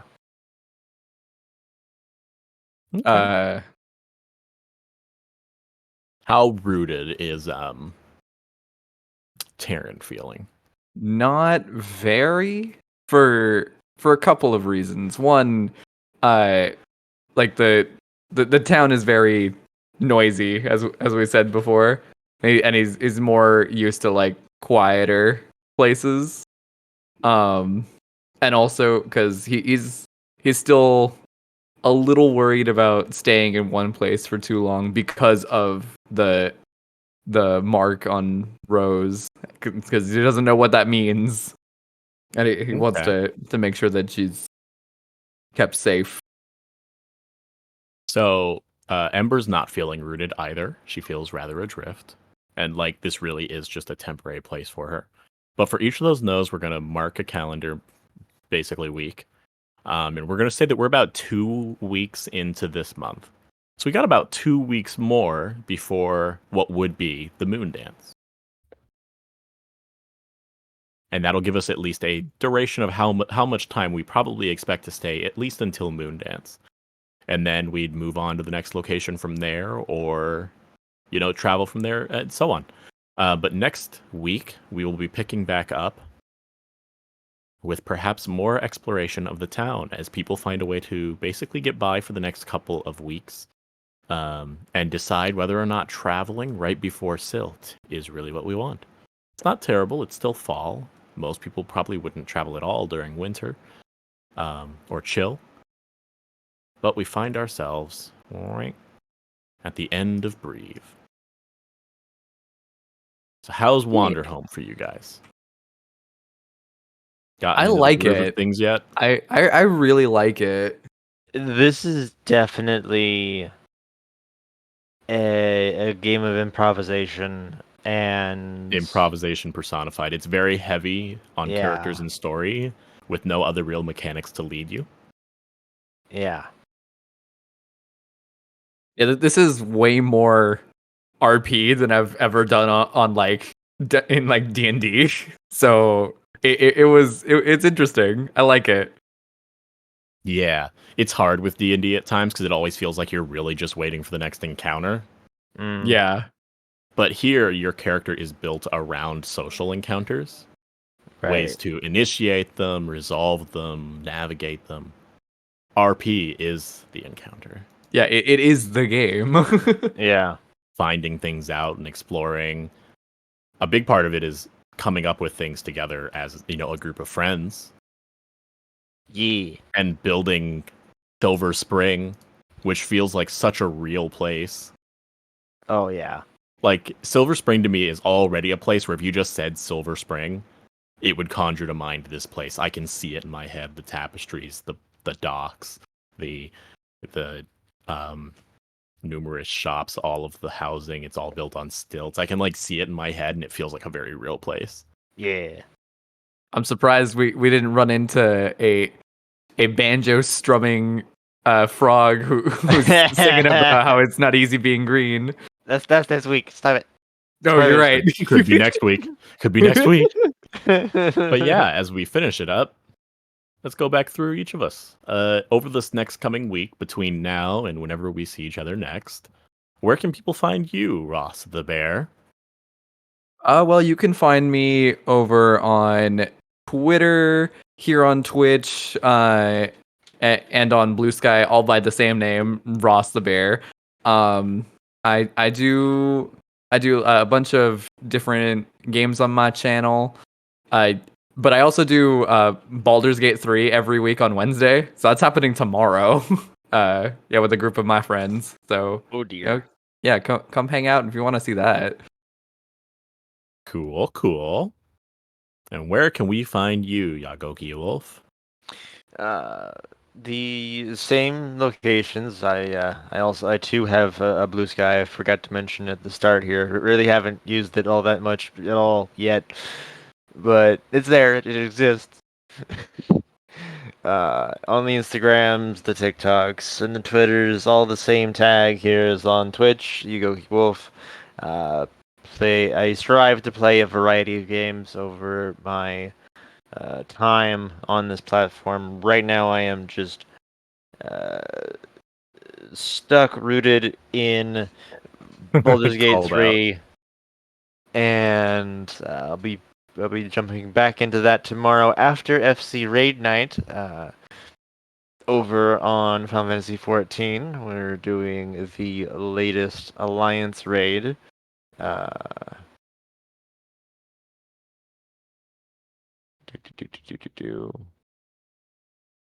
Misfit, yes. Yep.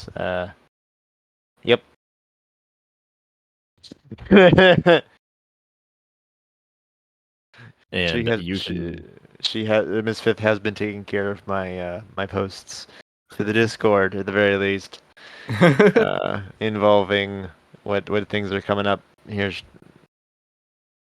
And yeah, I'm also in the Discord, in the Awooters Discord, team Discord even, posting memes and Memes and stuff. stuff and things. Yes. I like memes. Memes. Memes. Memes. Yeah, memes. Memes. And you can find me at Twitch. That whole thing. / little_Foxy. Where I am going to be playing a lot of DBD, and we might sprinkle in some other games too, like Inside the Backrooms with Husky, and other similar spooky titles for this time of year, as we do more Dredge content and so on and so forth. Thank you guys for popping in, saying hello, and enjoying this Wanderhome Session 1. Looks like we're going to be raiding Kooky. It's gonna be Yeah. great. So Okay. Get pass 'em. along some love, Raid is and fridge. we'll see you guys all on the next stream, which is Friday for D&D. Yes. Yes, and then you'll catch us again playing Wanderhome next Tuesday. Aye. Same time, same channel. Bye. Bye.